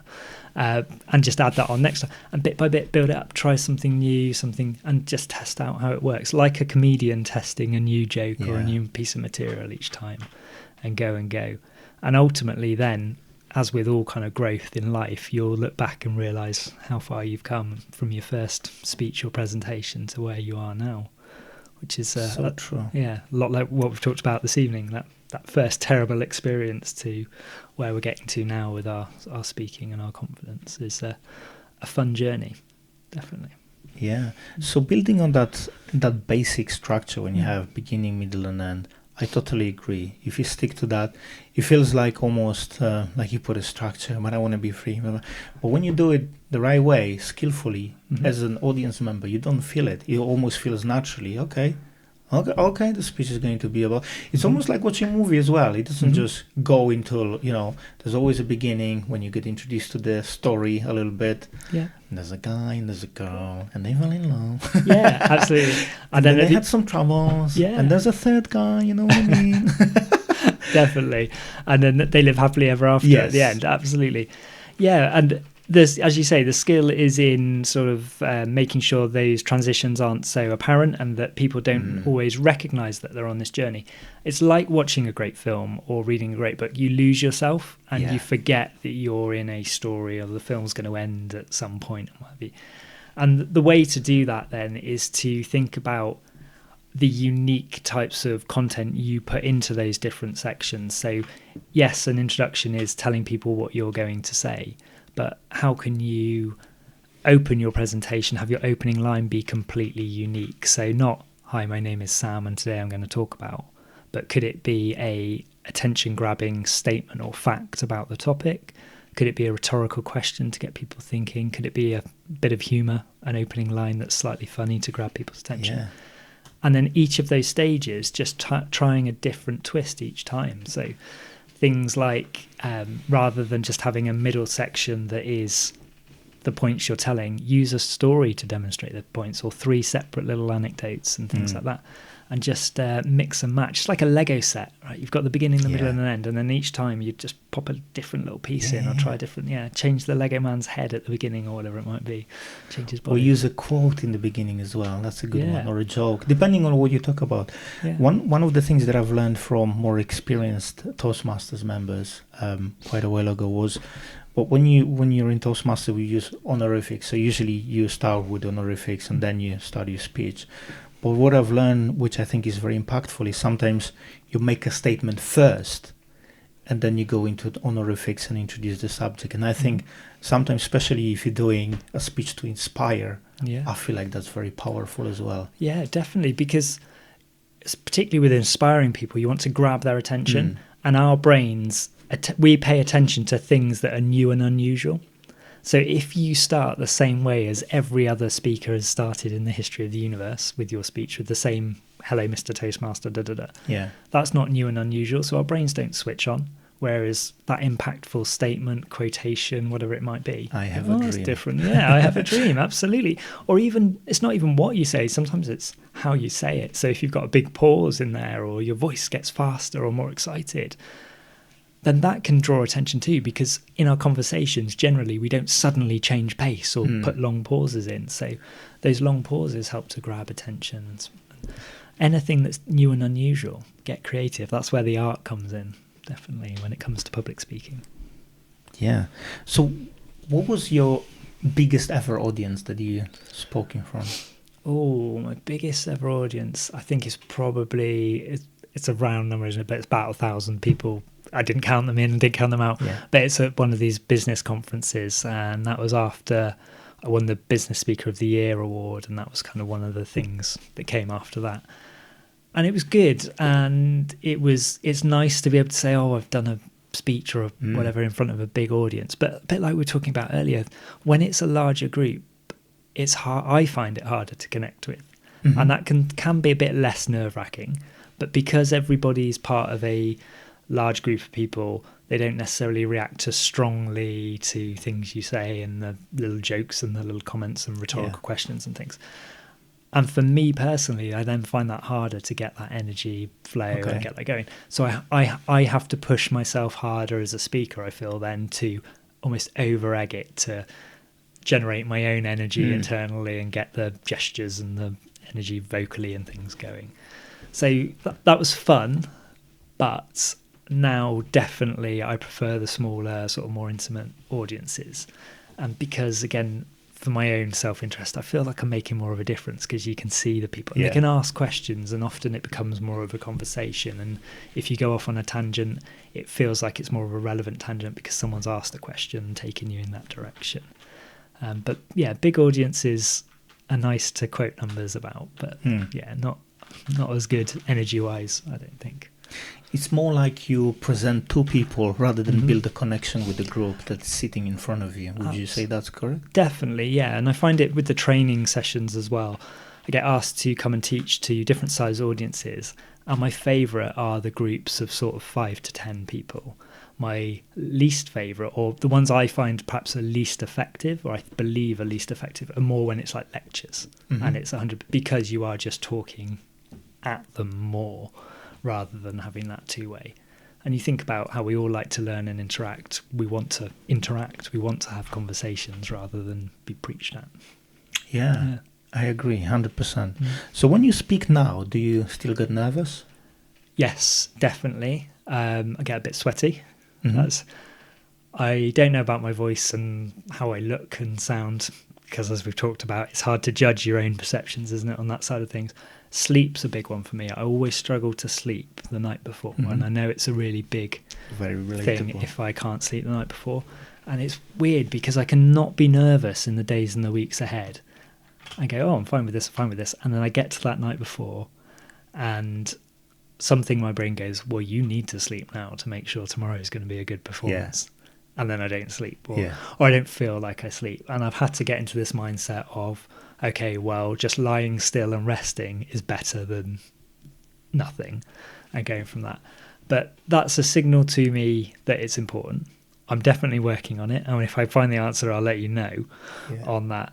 But equally, I've then still managed to stand up the next day and deliver effective presentations and speeches. So that gives me confidence, which hopefully will help me sleep better next time, but we'll see. That's very relatable. Whenever I had like a really important gig with maybe a bigger group or something that was really important, I have the same thing. And exactly what you say, your brain goes, you need to sleep now. And then all of a sudden there's 20,000 different thoughts that you actually have to think about.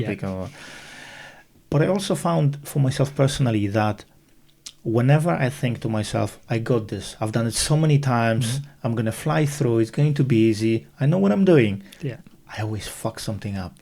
Always. It's not only with public speaking, everything. At work, for example, I got this, it's going to be easy. But when I think, okay, I need to focus on this, I need to really prepare, I need to really do it, almost like I have to have that healthy level of anxiety, healthy level of nervousness to pay attention to what happens, then, and if I think to myself, oh my God, it's going to be terrible, usually things go smoothly, and it's a brilliant experience. I know it sounds maybe weird, but that's how I experienced that. Yeah, definitely. And I've experienced this very much the same thing. And what I've really pushed myself to do now is, particularly when I'm doing the teaching and the training side of things, is to make sure that every time I teach and train, and that there is something unique in that session. So there is something I have to learn. So I have to take it seriously. So we go back to the comedian example, but I'm always adding in new material or tweaking the material for the audience. And I always push myself to do that, not just because it's more effective for the audience and the people who are learning, but because it keeps me on my toes to have something new in there. Because my brain and my confidence, as it were, get bored if I'm doing the same, because I'm like, I got this. And like you say, then that's when it all goes the wrong way up. Yeah, definitely. Totally. Yeah. So when you teach people public speaking, presentation skills and stuff like that, what are the most common obstacles that they find themselves, that they have to conquer? Obstacles or fears? We talked a little bit about, the general fear of public speaking, but what are the other things that people deal with? Yeah. The other thing, I think we've talked a little bit about the clarity of their content and the clarity of their goal, those obstacles. And often when you're in something, when you're in a certain line of business or a certain role, it's, you have this kind of perception of, this is how I must do it and this is what I must say. And getting past those are challenging. But I think most recently, some of the biggest ones have been around what's known as the curse of knowledge. And the curse of knowledge is in a book called Made to Stick by Chip and Dan Heath, about ideas that kind of stick in our brains. And it's described as, when you know something, when you are an expert in a field, you assume that everybody else has the same knowledge as you. So you then start talking in terms that other people in the audience might not understand. And you're like, well, obviously astrophysics is really easy because I've got a PhD in it. So why don't you guys get it? Yeah. And so you talk up at this level. And we've all probably experienced a speaker like that, where we've gone in and they're billed as an expert, and then we listen to them speak and we're like, I don't understand a word of that. Am I stupid? And so that curse of knowledge, often I go in and the speaker starts talking and we're working together and I'm like, that's great, but have you thought about how much your audience know and the journey you need to take them on? You need to start at like the ABC level of this topic rather than up here. And often, I'm finding a lot of speakers have that. And the ones who don't have it are the speakers who then get invited to speak at all the conferences or to do the new business work in their organisation or whatever, because they're really good at explaining technical concepts simply and overcoming this curse of knowledge, and they remember what it's like not to have a PhD in astrophysics or whatever. And you might know people from the TV, think maybe like Brian Cox does all the sort of science, and I'm going to say astrophysics, but I'm probably using the wrong term, side of things because I don't know about these things. He might not be the greatest mind in his field. He's obviously very clever, but he's the one who can communicate it effectively and overcome this curse of knowledge. So he's on the BBC and he's doing all of these shows and what have you.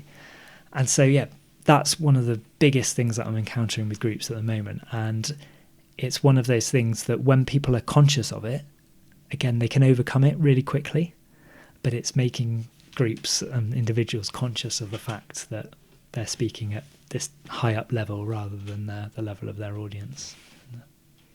It's a good one. I think sometimes we think that when we use fancy words, when we use fancy language, you know what I mean, we think that we sound smart, but actually is when you use simpler language. Even if you have 7 PhDs and you're very experienced in the field, when you use simpler language, you connect with people more. It's easier for people to process what you talk about. It's easier for them to connect with you and your message. So I think there is a bit of flip that we need to do. When I started teaching mental health courses, I had a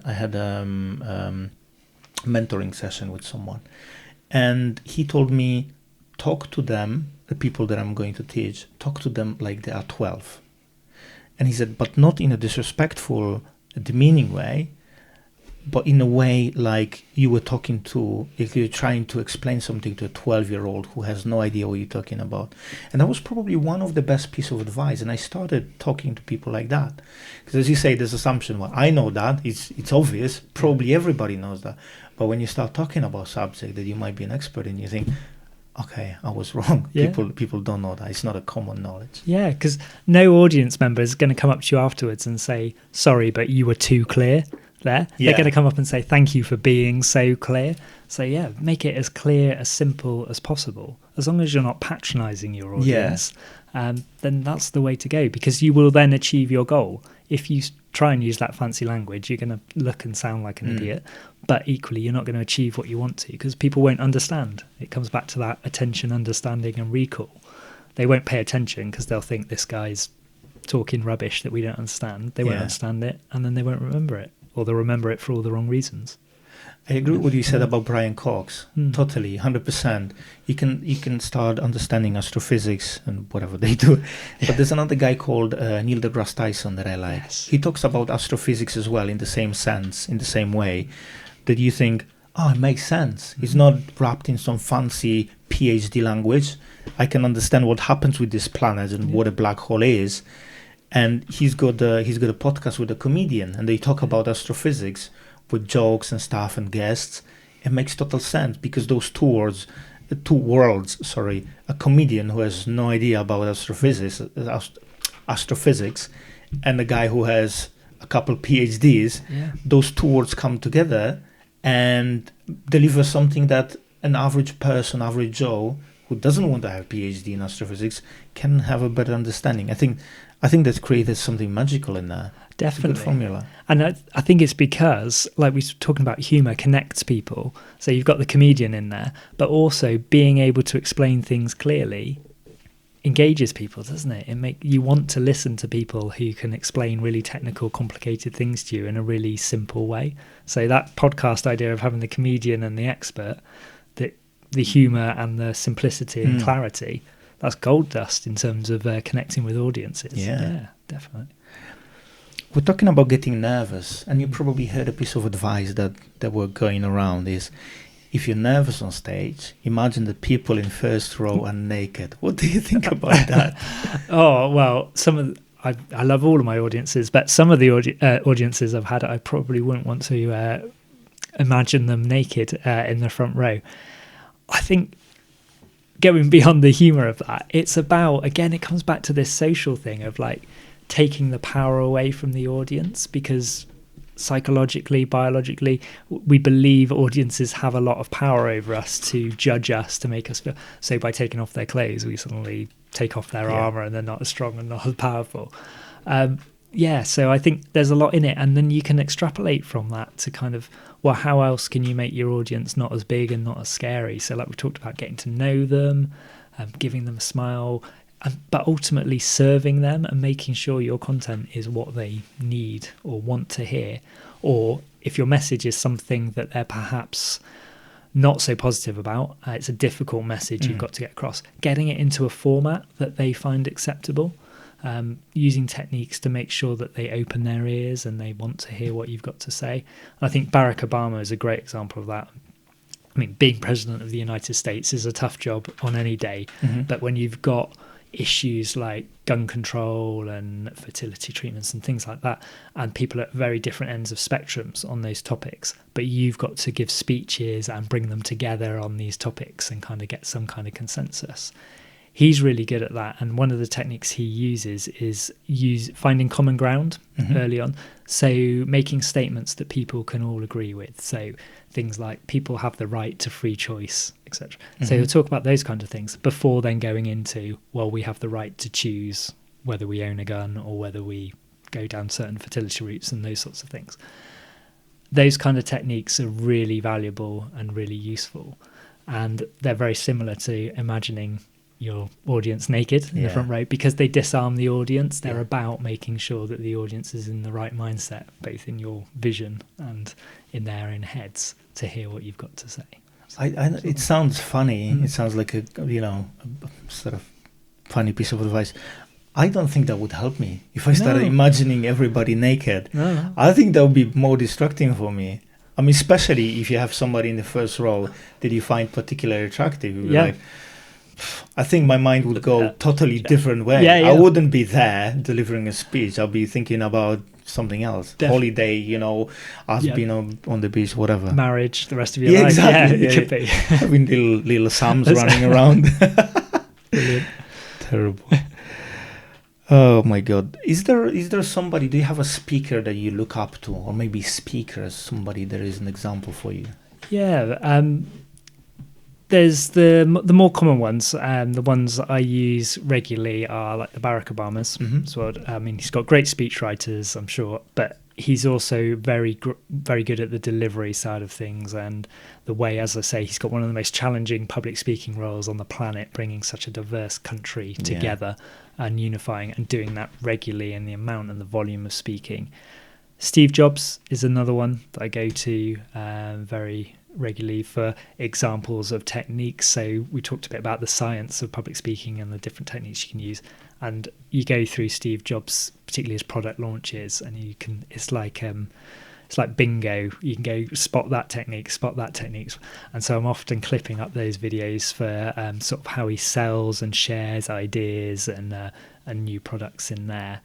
And then in terms of the kind of some of the lesser known ones, I think Jacinda Ardern, the former Prime Minister of New Zealand, is really effective. Again, a female taking on a leadership role, which should be the norm, but wasn't particularly in kind of countries and leadership and those sorts of things, particularly when she started. And the way she delivered, with the good humour she uses in a lot of her speeches, as well as, again, my geeky side, the techniques that are in there. But when you realise what she's trying to achieve with each speech and how she applies the humour, how she applies the techniques, but also doesn't lose her personality, because it'd be really easy to become a very formal, rigid speaker in that political role, and a lot of politicians are.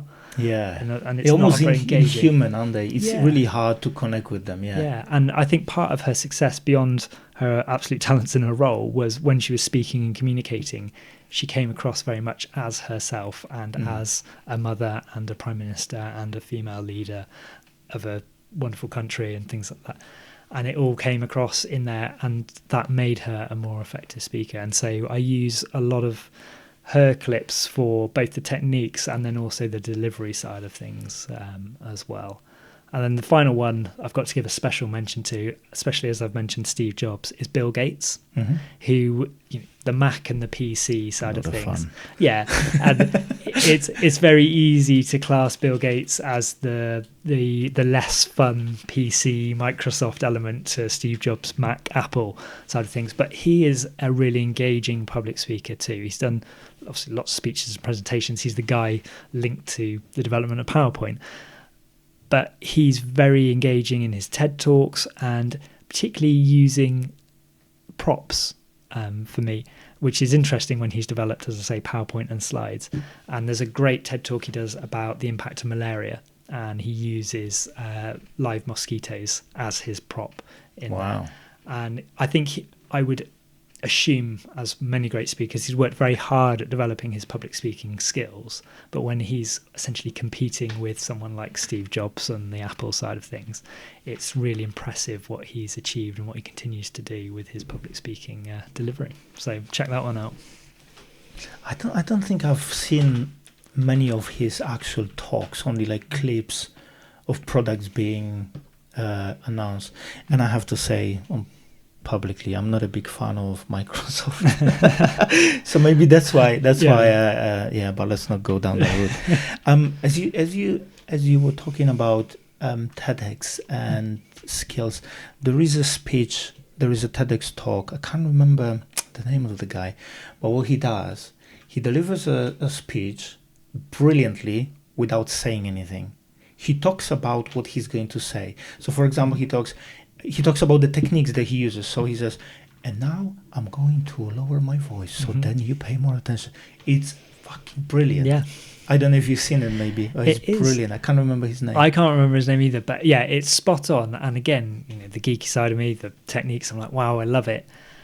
But it also highlights what you were saying earlier about the best speeches, you don't notice those techniques happening, and all the speakers do them and they flow them into those structures that we've talked about and the ways of delivering, but you don't notice them. But then when you see a speech like that and you go, aha, oh yeah, I know that one, I recognize that one, and suddenly it's almost like a magic trick being revealed, isn't it? It's like, this is how it's done, and it's so powerful. And I think, that speech, that presentation is fantastic as a learning tool. I'd recommend to put that on the, I was going to say reading list, watching list as well.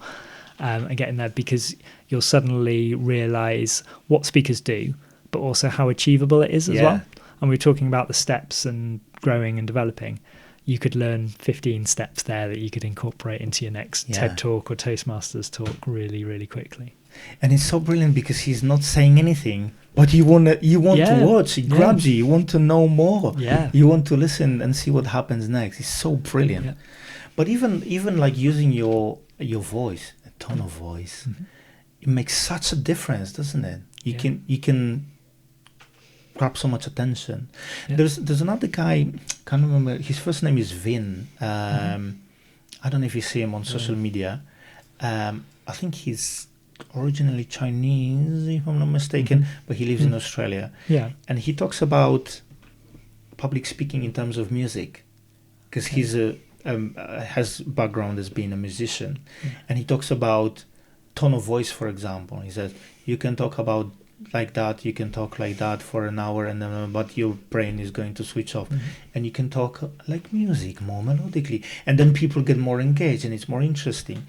And he talks about things like that your voice is like your business card almost. When you meet somebody, that first impression is not just about how you look, but how you talk to somebody, how you say hello, how you introduce yourself. Makes a lot of sense. What do you think about that? It does, because we judge people and messages and ideas on those visual and those audible elements as well. So how you look, if I turn up as the public speaking expert and I've got skater shorts on and a backwards cap and what have you, people are going to be like, who's this guy? And there's going to be a certain perception. And it's the same with the voice as well. And it's not just about who this person is, but about what the message is. So if you imagine you're delivering news at work and you're like, hey guys, guess what? We're all being made redundant. Your team, your team's going to look at you and be like, is he joking? Is he pleased we're being made redundant? What is this? You'll be checking whether it's April Fool's Day. But then if your voice matches that message of, hey guys, we're all being made redundant, then that message rings true. It's believable. You think, well, this person empathizes because they're feeling bad about it as well. So the voice is absolutely key, how it matches the message, but also, as you say, what it says about you too, and how you're feeling on the day, because your audience, as we've talked a lot about, are making judgments about you. They want to know whether you're having a good day, a bad day, whether they're going to have a good day or a bad day, or an interesting or an uninteresting talk from you. And so, you can change the energy in the room. One of my favourite little tools to use in learning scenarios is telling the story of Grandma's house and changing my voice. And so I talk about Grandma's house when I was 5 years old, and my voice is all high energy, fast, pace, da, da, da, da, da, and short, sharp words. And then I tell the story of going to see my grandma now when she's much older, and it's all slow, and Grandma's house has changed. Did you do that in Toastmasters? I think I did. Yeah, I think of. Yeah. And you said earlier I can write speeches on the fly. I don't think I am. I think I'm just recycling bits of material. But don't tell anyone. No one will hear this. Nobody. No. So it's that. And I use that as a kind of teaching and learning technique, and how your voice can change the energy. And I tell those two stories. And I start with the high energy, how great it was to see Grandma when I was 5. And then I change my voice and how old she is now, and paranoid about the world and all these sorts of things. And everybody at the end of it looks really bummed out, and they were really happy. They were really happy at the start because they were remembering their own childhood memories, and then the second one they're like, "Oh, is Grandma dead? What's going on here?" Poor Grandma. And the only thing I've changed is really the voice and the way I'm delivering it, and you can completely change the energy in the room. It's incredible. And you sort of trigger different emotions in people.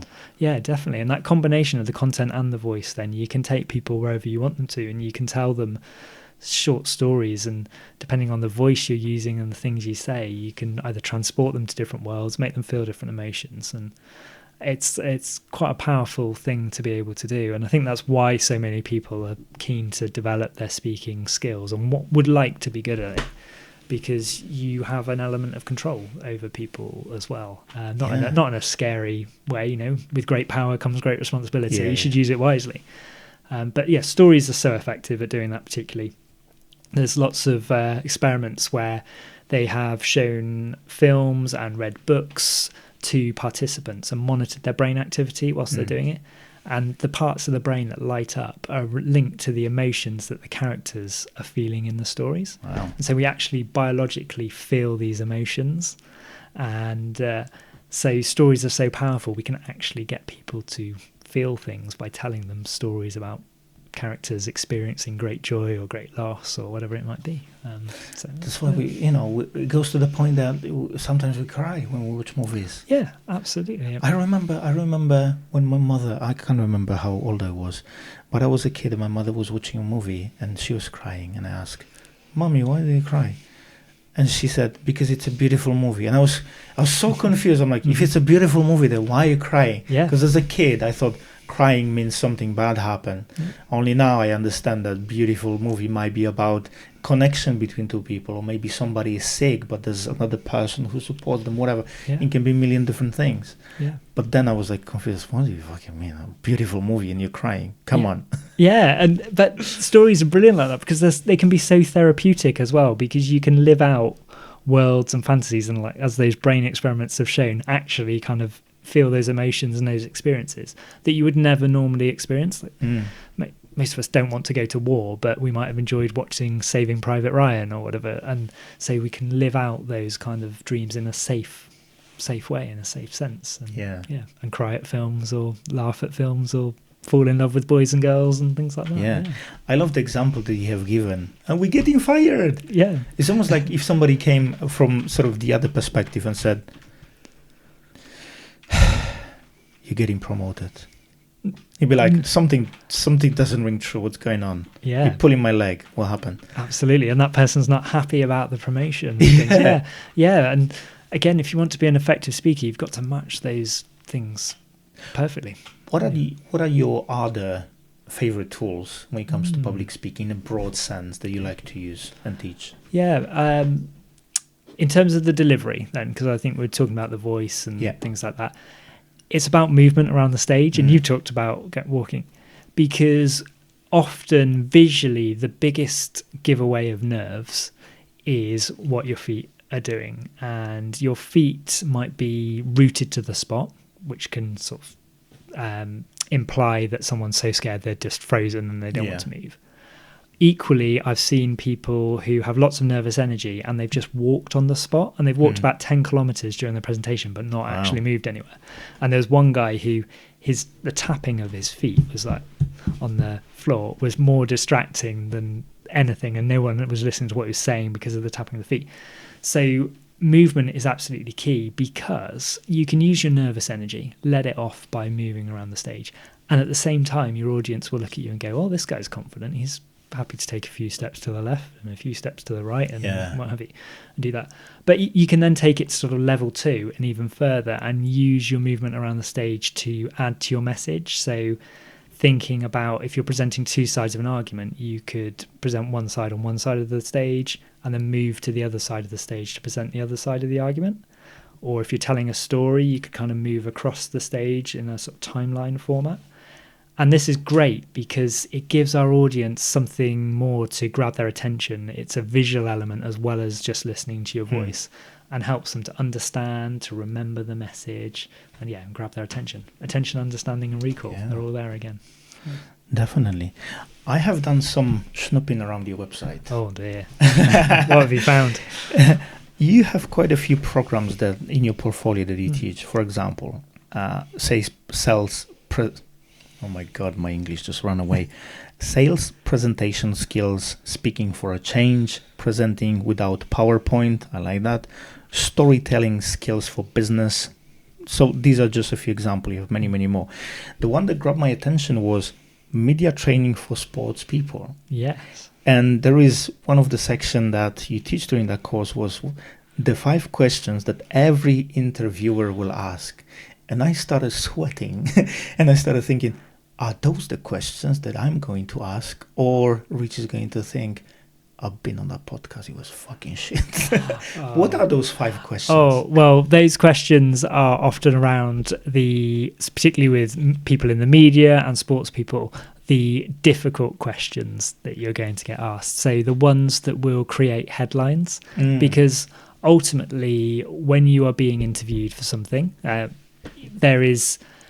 your interviewer wants to get a message that will be of great interest to their audience out of you. They want a statement, they want a headline, they want a power line that they can put on the front page of their newspaper or their website. And so there's certain tricky questions they might ask you. They might be lovely and they might ask you some nice ones about your ambitions for the future, what have you. But there'll be these different formats, these different types of questions that are designed essentially to get you to say something that can be quoted and really, let's face it, is something that you don't want as a headline. It's perhaps misconstrued. It's if you're in a sports club, it's maybe a statement about your sports club should have more ambition, or you'd like to go and play football, for example, for a bigger club, or whatever it might be. And so those kinds of questions are the ones we want to be able to spot as they appear, and then be able to tailor our answers to accordingly.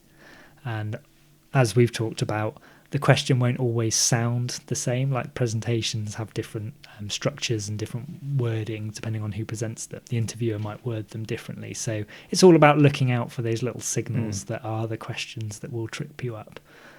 So it might be a leading question, for example. As you say, somebody wants to trip you, and we live in the area, we live in the age where media are really fighting for those taglines, as you say. So it might be a leading question, it might be presupposition or something like that. Absolutely, yeah. And presupposition, leading questions, and then one of my favorites is sort of the trio of questions. So they'll ask you like a nice question, and then I'll ask you your view on something else, and then the third question will be the stinker and the one that's designed to catch you out, but it'll build on the first two. So it'll be like, well, you told us that you've got ambitions to play at the highest level, but currently your club's in League Two, so how are you going to fulfill your ambitions to play at the highest level? And then suddenly, none of your business. Yeah, you have to go, it's a secret. Well, I hope me and the club can get to the highest level, but that's 10 years away, and it's obviously unrealistic, and suddenly you're down in a well you don't want to be, and you need to get out of that huge hole. So we could say that they are designed in a way to sort of catch you off guard. Absolutely. When the first two would sort of disarm you, and then a punch. Yeah, definitely. But then equally within those 5 questions that you'll get asked, there's ones that are, to use the sporting analogy, a tap in. They're like questions that a interviewer will give you, and they're a huge opportunity for you to basically say whatever you want to say. So if there's a message you want to get out there, or you want to be quoted about, I don't know, how wonderful a player you are or a sports person, that's your question where you drop in those bits. So yeah, there's those 5 magic questions, and we work through those, and we test them, we play with them, we do a lot of filming like we are today with having people on camera and video analysis. So it's a bit like Sky Sports playing back and going, oh, look what you did here and look what you did there, and build those skills. And most of that so far for me has been with younger sports people, and it's really important that those young sports people get those skills very early on, because as their careers progress, they'll need them, hopefully, as they do more media interviews. But equally, those at the younger age, it seems there's more opportunity for things to go wrong, whether it's experience, whether it's naivety, whether it's just easy targets sometimes for the media to ask awkward questions and get sensational headlines. So it's nice to get in early and help with those skills. I agree. That's very interesting. And those are the things that you don't, as a sort of myself, like a normal Joe Blogs, those are things that you don't consider, but actually they are very important. Because, as you say, if you're a sports person and you're in media, it potentially, especially in this day and age, it can potentially ruin your career. So it might not be just dependent on your performance, but also what you say. You can get fucking cancelled, you know? Yeah, definitely. And there's the counsel element, and then there's the opportunity to stand out as well, because there's probably some YouTube videos on this, but like interviewers with footballers in particular, there's so many cliches in there, and you can probably predict the answers. You know, we're pleased with the performance, the team's worked hard this week, thanks to the gaffer for this, etc., etc. Yeah. So the opportunity there for young sports people and sports people in general is if you can add a bit of personality, a bit of unique, that creativity, the art element of the public speaking, then you can stand out and you can be someone that journalists go to for the interview because they know they're going to get a good soundbite, they're going to get a good headline, a positive one, a funny one, or whatever it might be. And so, yeah, if you can learn those skills to bring your personality across too quite early, then you're onto a good thing. Awesome. So if you're a sports person, get in touch with Rich. Yeah. He'll teach everything. What is Jeremy Clarkson technique? Oh, the Jeremy... Unless it's a secret. The Jeremy Clarkson technique for public speaking was about saying something particularly controversial to draw attention. So it could be Jeremy Clarkson, in my opinion, and I think fairly well, will often write articles and headlines that are designed to draw attention and promote discussion. So using that to distract from something else that needs to be talked about, that the journalist might want to talk to you about topic A, but if you say something sensational or something out there, then you can divert their attention over to the other side and get them to talk about that and talk about what you want them to talk about or focus on rather than the topic that they came in to talk about originally. Okay, that's very interesting. I need to remember. Yeah. Among all of courses, all of your courses that you deliver, is there a favorite that you like to teach? Favorite, I think the storytelling one for me, and it comes back again to something we talked about earlier in terms of storytelling sounds very fluffy, and I was quite skeptical about the science of storytelling when I started developing that content and learning about it. But actually, the more I've read, storytelling is a science, I think, that can be learned and the techniques can be applied and anyone can be good at it. And it's not something, it is something you do for children at bedtime, but it's also a really powerful tool for inspiring, persuading and motivating others. And so that's my favourite, because the aha moment when people go, oh my God, I get it.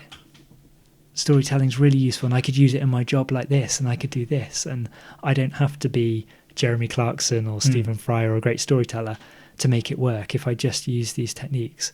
And those moments when they go, oh, my boss told me a story the other day and that's why he was doing it. And I could do that with other people. And that's great fun. And then within that course, the stories that get shared as well are always fantastic because everybody has their unique story, their unique experience to share. And the stories that people draw on to share lessons or to inspire others are always entertaining, they're interesting, and they're effective. And you learn so much about people during that course too. So yeah, that's my one. You're not allowed to have favourites. It's like having a favourite child, but storytelling's definitely my favourite. And yeah, I haven't got a favourite child. Promise. I'm not allowed to comment. I want to ask you about body language, because that's another thing that, apart from your voice, is very important in public speaking. What would you say are common mistakes that people make when it comes to body language?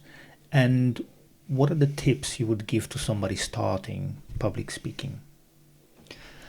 Yeah, body language, again, is a really interesting one because a lot of it stems from the kind of caveman examples of what we read into different types of body language. Generally, we want to have open expressions. We want to avoid crossing our arms and having hands in pockets, unless that's a specific point that we're trying to make.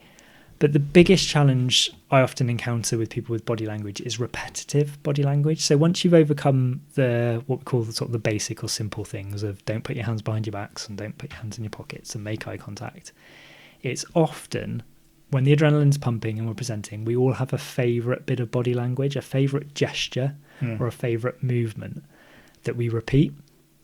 And when the audience notices that that's our favourite gesture, and I know, Sam, you and I have seen some of the same speakers, and you could probably think of some people who have regular gestures, then it's distracting once you notice it. And so it's about recognising what your repetitive gestures are and eliminating them.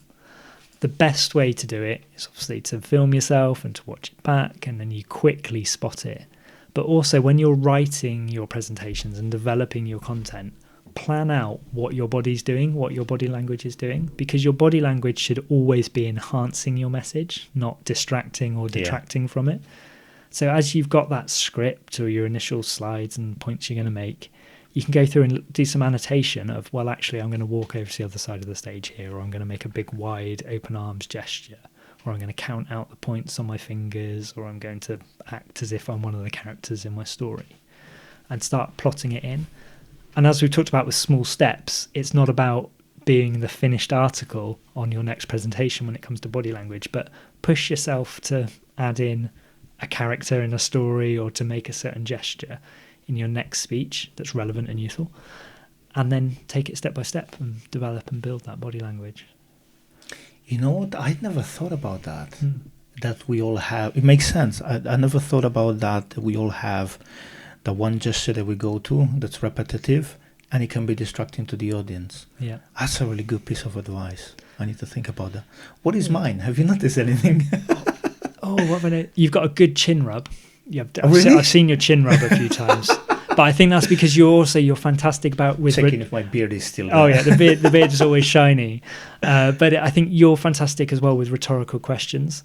So you ask a rhetorical question and then you add in that gesture. So actually, I take it back because it's an effective visual gesture and it's linked to your rhetorical question. But I don't know, when I think of you speaking, I always see you rubbing your beard in my head, in my mind's eye. So, So maybe Mr. that's Bond. it. I'm going to count them now. I'm going to start making a tally in my notebook. There's nothing in there specifically. Like you said, you like to walk about. You've got good energy. But I mean, that can vary in itself. You can walk to different places and at different paces, so it's not too repetitive. But I'll let you know. When you post this in the comments, if I notice anything, I'll add it into the comments. Thanks. I know that sometimes I look at the floor, but it helps me think. So it's breaking that habit of actually, you can still think, but you look at people. Yeah. Because when you drop your gaze, when you look at the floor, and I've noticed a lot of people do that, but then you think for a second or two or three or whatever, but it's received differently by the audience. Yeah. It's almost like you disengage, isn't it? You look at the floor. Something is not going on there. Yeah, it's a signal. We often perceive it as a nervousness or a forgetting, even though it's you just processing and thinking. And one of my favourite things is to pick someone in the room to be my thinker. So when I'm thinking or I have a long pause, I make eye contact with that person, and they don't know they're the thinker. No one else knows, but they're always the one that I flick to. Yeah, they're the flick to that person. And eye contact's interesting because a lot of people say that they feel uncomfortable when they make eye contact with their audience. That's one of the times when perhaps the nerves rise and things like that. But one thing we don't have to do is actually make eye contact with them. If you look at someone's forehead, as long as they're sort of 6 foot away from you, they don't know whether you're looking at their eyes or looking at their forehead. So focus on people's forehead or look through them, and you still get the same impression of between the eyes. That nice little bit between on the top of the nose, the bridge there. And then you don't have that sort of awkward feeling of actual eye contact, but you still get the impression of it with your audience. That's another great tip, having a thinker in the room. I never thought about that, having a person that you go to. Yeah, I mean, my thinker is always over to the right, so it's someone over there. I don't know why. Maybe that's the sides of the brain or something. I don't know. But I'm always looking over to the right when I pause. I can't even imagine myself now as we're talking trying to look left whilst thinking. I'm like, it's weird, isn't it? Yeah. The body and the mind are linked. But, that's super cool. If you find yourself in a place where you start forgetting what's next, what you want to say, or you trip over, do you have any other strategies that you use in those moments? I think there's the pause and the breath, and we've talked about taking a sip of water. I often do a recap, particularly when I'm like teaching and training for the day, and there'll be little moments where if I haven't slept the night before or whatever because I'm nervous, things might drop out of my head, and I go, okay, so what have we thought about? And I can talk very briefly about what we've just done while the other part of my brain or whatever's frantically searching around with what's next or trying to glance down at my notes. So a little recap. asking people, so what do you think's coming next? And everybody goes, I don't know. And that gives you a few seconds to go, oh, well, actually, it's this. But I always have that prompt. So we talked about having notes nearby. So there's those to go to.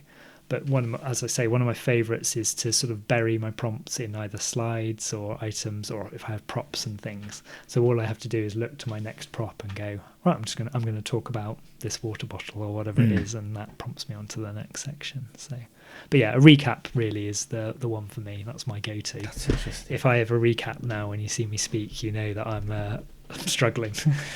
If you're teaching rather than delivering a speech, you can also ask the group to recap, and then you have free mind and you can think about what's going on. Yeah, absolutely. That's a good one. Yeah. What are your biggest public speaking no-nos? Ooh. Biggest public speaking no-nos for me.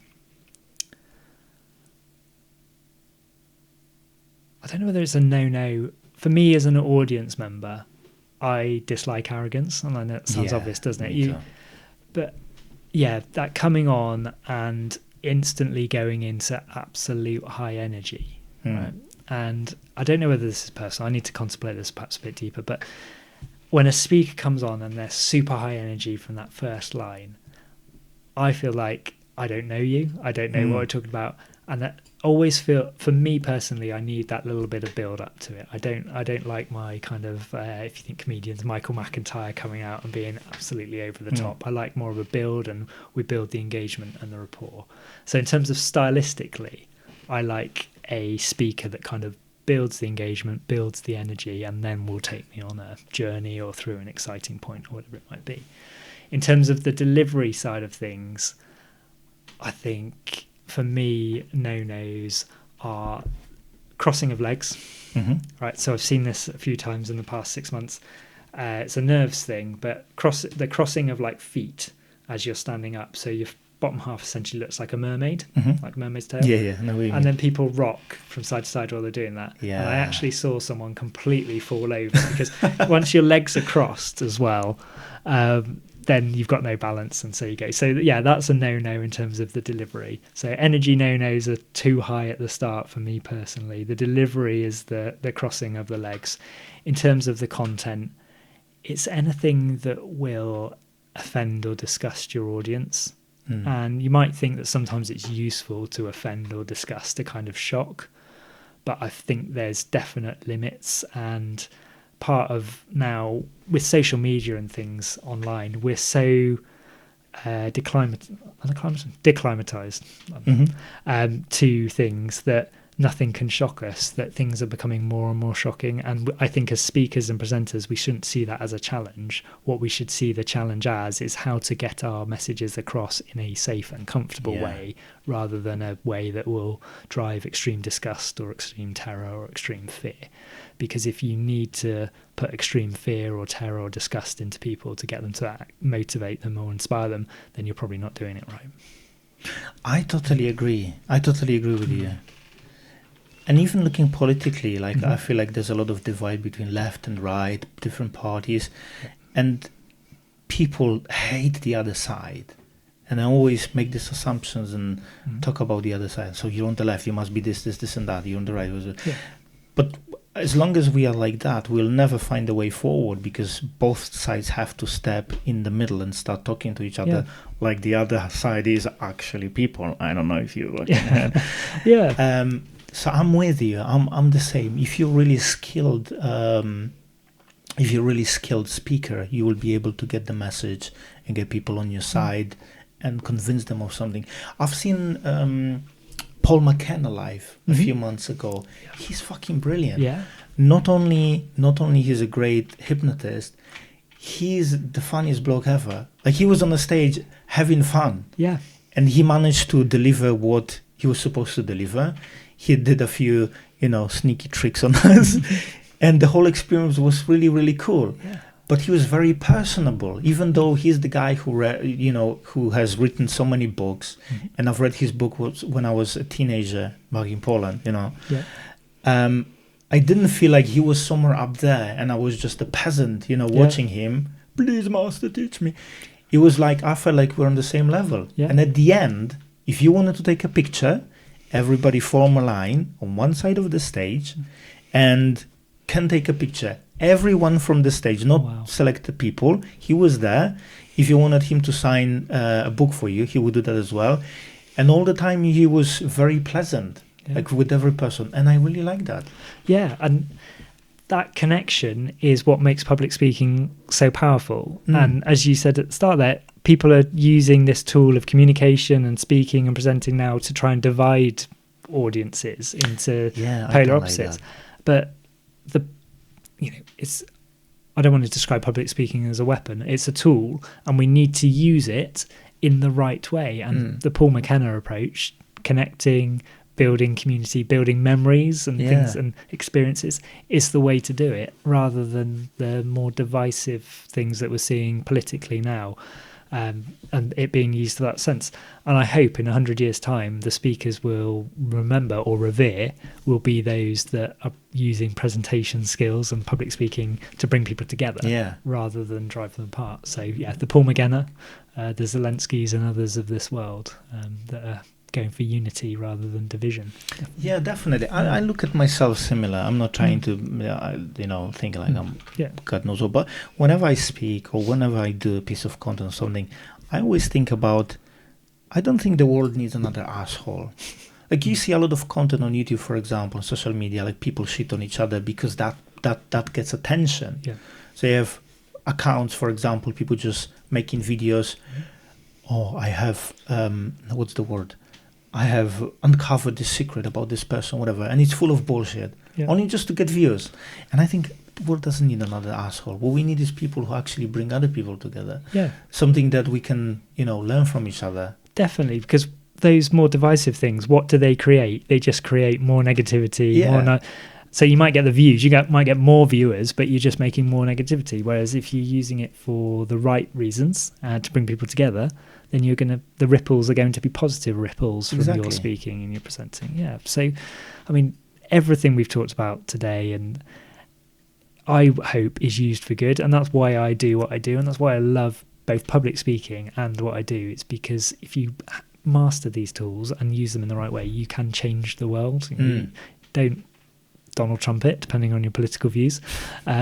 Make it be someone who's going to bring people together. Be the leader. I totally agree with you. What should you be doing with your bullet points to become a successful speaker?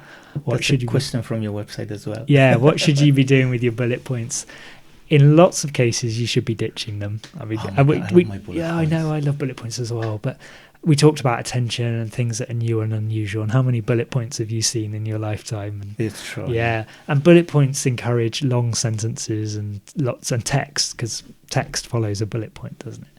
And if we wanted to turn up and read something, then we'd open our emails and check our email attachments, wouldn't we? And if there's lots of words on a slide and a bullet point, you might be able to read them as the presenter, but your audience can read in their head much faster than you can say those words aloud. So they'll have read them and you'll still be speaking, and they'll think they've got the point, and then they'll stop listening and they'll disengage, and you might be saying some things that are useful by this point, but they're not listening because they've read the speeches, they've read the bullet points.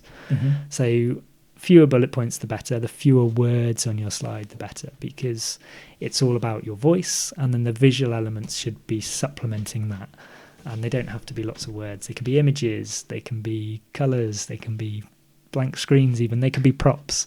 So for me, fewer bullet points the better. Of course, there are times when you'll need them. But I'll take it as an dodge advice. The bullets. Because that's the thing, when I prepare a speech, I always have my full written speech with me, just in case. But what I always have is a printout of bullet points of... So I break it down, as you said. When you write a speech, you break it down into sort of sections. But for me, if I have that as my notes, it's always just a prompt of what's next. Okay, now I'm talking about this and about that. But as a prompt, it works for me. But I makes a lot of sense what you talk about in terms of having them on your slides. I never considered that the audience will read faster than you actually talk about that. But it makes a lot of sense. Yeah, absolutely. And I'm going to ditch them. Yeah, do it. My work here is done. Questions about Toastmasters. What is Toastmasters for you? So Toastmasters for me is the place where I was born. This sounds very dramatic, as a public speaker. So I've talked about the school days and things, but it was really when I got to that first Toastmasters meeting and I saw lots of people, different ages, from different parts of the world. And it was in Southampton, my first Toastmasters meeting. And this new club had been formed and I'd seen it in the newspaper and I thought, it looks interesting, I'll go along. And these people all came together and it was just this positive, warm, friendly, encouraging place to develop your speaking skills. And it was really useful too. It wasn't just like a happy, clappy, pat each other on the back thing. It was like there's manuals and workbooks and pathways to work through to develop your skills in different ways. And there's different events. And guess what? There's thousands of clubs across the world that are doing the same thing. So you can get, wherever you go, you can attend these groups and these meetings. And I was like, wow, this like underground public speaking club. Yeah. And it gave me the confidence to speak. It gave me so much exposure to other speakers and other styles. We've talked about how different people have their different approaches and the different kind of things they bring to it. And I just got this energy from it. And like you were saying about when you stand up and speak, you get energy the next day and the confidence. I can absolutely relate to that. I bounced into work the next morning and sometimes I'd be like, oh, I don't know whether I can be bothered to go to a Toastmasters meeting. But it's a bit like going to the gym. You never regret it afterwards. You're like, true. You're like, oh yeah, that was totally worth it. You learn something new. You develop yourself. I'm biased. I can't recommend it highly enough. But we get guests coming along who then become members, and they all come along and they're like, wow, this is the best, the most amazing thing. Why is this not like prescribed on the NHS? Yeah. It's like kind of a huge, it's fantastic. So for me personally, it's where I got my first real experience of like developing as a speaker. And now it's where I go to have fun in a way, in my public speaking geeky way, and to get my energy, to learn more, and to help each other. The members all support each other, which, What about you? What's your... I think that's the best part, is that somebody always evaluates your speech, and it's usually somebody who's quite experienced. So you get points on what you have done well and points of improvement. I like the community, and probably the best for me is the fact that people are from different walks of life. People have different speaking styles, and you can learn something from every single one of them. Yeah. Certain skills. Yeah. So as I said, the first time I saw you speaking, I'm like, he's a fucking professional. and I saw that straight away by your hand movements and how you were moving, the confidence, the calm confidence that you had on stage. And I think that's probably the best thing for me, is that you can pick up something from everyone. And it's always a boost of confidence whenever you go. Yeah. Is there anything that you would change in the format of Toastmasters? Oh, anything I would change? I think now we've got a new world with digital technologies. So Toastmasters went online a lot using Zoom during the pandemic. Yeah. And I think we still need to practice that in Toastmasters. Now we've moved away from it more post-pandemic, but I think there is a need to do more Zoom-style meetings and presentations, because those are the presentations people are giving in real life. And we hate them. And I hate them. We've talked about this, you and I, but both hate them. But those are the skills we need to develop. So I think to stay relevant in the longer term, Toastmasters needs to embrace that, not lose what it's got in terms of the in-person, face-to-face public speaking, but to make sure that regular Zoom meetings are part of all clubs, and they don't have to replace the in-person meetings, but they're alongside, so that the members can practice those skills. And to maybe bring in a few more PowerPoint slides to the meetings themselves, which is really controversial, because ultimately I think PowerPoint isn't always the answer, and it's not great. But again, it's something we do have to present with regularly, and those are the skills we need to develop. Whereas a lot of Toastmasters clubs don't use screens or things behind speakers, but I think there's certainly more that could be done there, or more opportunity could be given for members to develop their skills in that area. controversial, but I stand by That it. makes sense. Yeah. Just no bullet points. No bullet points on those slides, just images. Yeah, that's it. It's lovely images of you 15 years ago on holiday. That's great. Impromptu speaking, it's part of Toastmasters, table topics, which is quite often turns out to be very funny because people just go, your mind goes into really funny places. Do you have any advice on impromptu speaking? Any strategy that you use yourself? Yeah, I both love and hate impromptu speaking. I hate it because it's difficult, it's challenging, but I love it because there are secrets you can learn and discover, little tactics and techniques. And so things like structures for your answers, pre-prepared structures. So if you're asked a question and you don't quite know the answer, you could talk about that question in the past, present and future tense. So, for example, if the question were, what's the best type of birthday you could possibly have in your opinion? Well, you can pad that out by talking about what the best birthday might have been when you were 3 years old, what the best birthday for you might be this year, and what you hope your best 50th birthday might be in the future. So that past, present, future technique, suddenly you've gone from what's the best birthday and having to come up with 10 seconds to you could drag that out to 3 minutes by talking about 3 different birthdays. You could answer it from someone else's perspective, for example. Say, I don't know what the best birthday is, but I'll tell you what Boris Johnson's favourite type of birthday is, and answer it in that way. Or look for stories. So just find a story or an anecdote from your past linked to your birthday. Say, I can't tell you about the best birthday I've had, but I did hear a story about the best birthday a man in Alaska once had, and relay that. There's all those sort of different techniques, and you can learn those, practice them beforehand, learn the techniques, but then maybe have some strands of information on different topics that you know. So table topics is quite unexpected in Toastmasters. It can be very random, but if you're in a meeting at work or going to a family event, you know what people are going to ask you. They're going to ask you how your year's been or how work's going. Why not married yet? Why don't you? There you go. Yeah, and you can have those pre-prepared answers. Like, it's none of your business, or whatever it might be.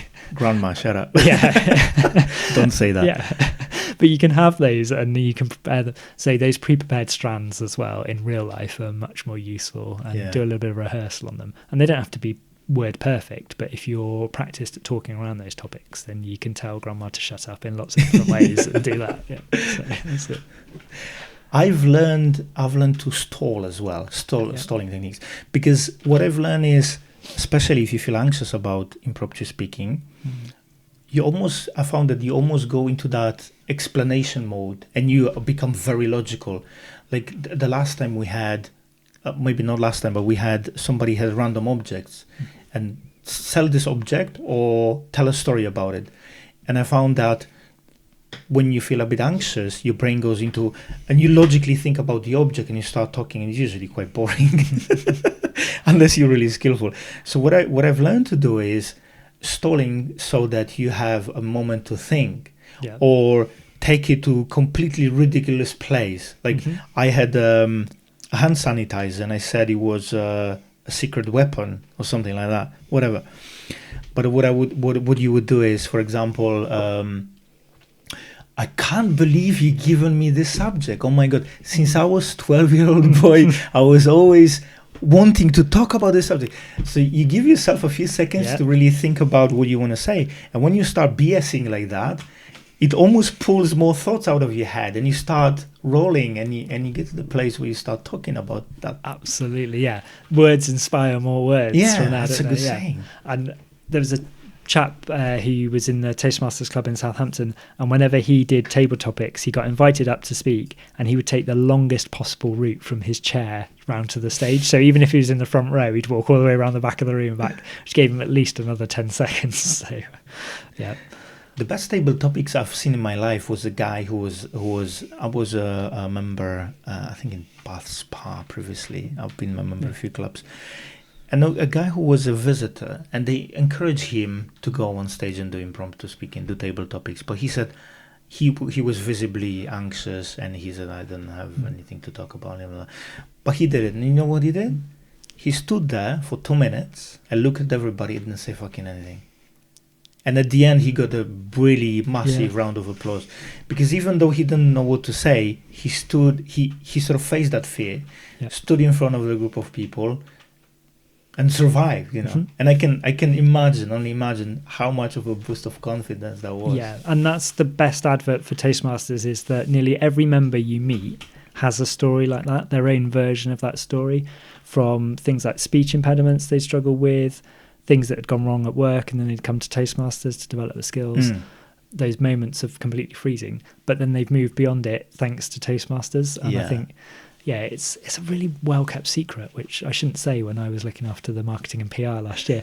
But it seems like it's like I say, it's if more people knew about it, I think there'd be so many more members coming through the door, because it's such a powerful group and format as well. It is fantastic. Brilliant. And it's not expensive at all. You pay peanuts, really. Yeah, I think, what do they say? 2 cups is the equivalent of 2 cups of coffee a month. There you go. Yeah. There you go. What would be your 5 top tips to be a good speaker? Oh, my 5 top tips. Right. Let's have a think on this one. Pen is out. Yeah, the pen is out. Things got serious. Structure. It's all about structure, isn't it? So we've got, I think it's almost like a summary of what we've talked about today. Remember that the audience wants you to succeed. Yeah, I think that's absolutely there. No one turns up to watch a car crash. Secondly, that you have a unique experience to share, message to share, so you bring a unique perspective. Third point, I would say, always consider your objective, what you want to achieve, because if you don't know what your objective is, how do you know that you're going to succeed? When it comes to the fourth point, it's all about grabbing attention, making sure people understand and remember. So attention, understanding and recall. And then the final one, and it's a nice way to kind of bring everything I think we talked about today together, is the small steps element. The great Winston Churchill, Steve Jobs, Bill Gates, Jacinda Ardern, all the speakers we talked about today were not born as great speakers. They didn't just pop out the womb and start delivering speeches. They grew and they developed. So the most important step is the first one. It might be the smallest one, but then you'll be surprised at how quickly you start leaping forward with your public speaking. So, and that's nice, 5. That's 5. I counted them. I can't necessarily remember them all, but I counted them. We're going to run the tape back and count. Rich, it was my pleasure talking to you. Now is your moment to say, if somebody wants to work with you, learn more about you, sign up to a program, maybe hire you to teach their team something new, how people can find you, and what's the best way to get in touch? Cool. So I love working with people who have unique presentation and public speaking challenges. So it might be their teams or them themselves, either at work or at home. And I develop sort of training sessions, learning experiences to make sure they have all the skills they need, all the geeky stuff we've talked about today, but we learn it in a really fun and engaging way. And I use the word fun in quotation marks. In terms of getting in contact with me to talk about what your challenge is and how I might be able to help, richpublicspeaking.co.uk. Go on there, you can see my ugly mug, learn a bit more about me and what we might do, give you some food for thought, but there's also a big contact Rich button on there, so richpublicspeaking.co.uk. And then equally, if you just want to sit back and watch, almost be in the audience, then I'm on LinkedIn as Rich Watts, because that's my name and I thought it was appropriate.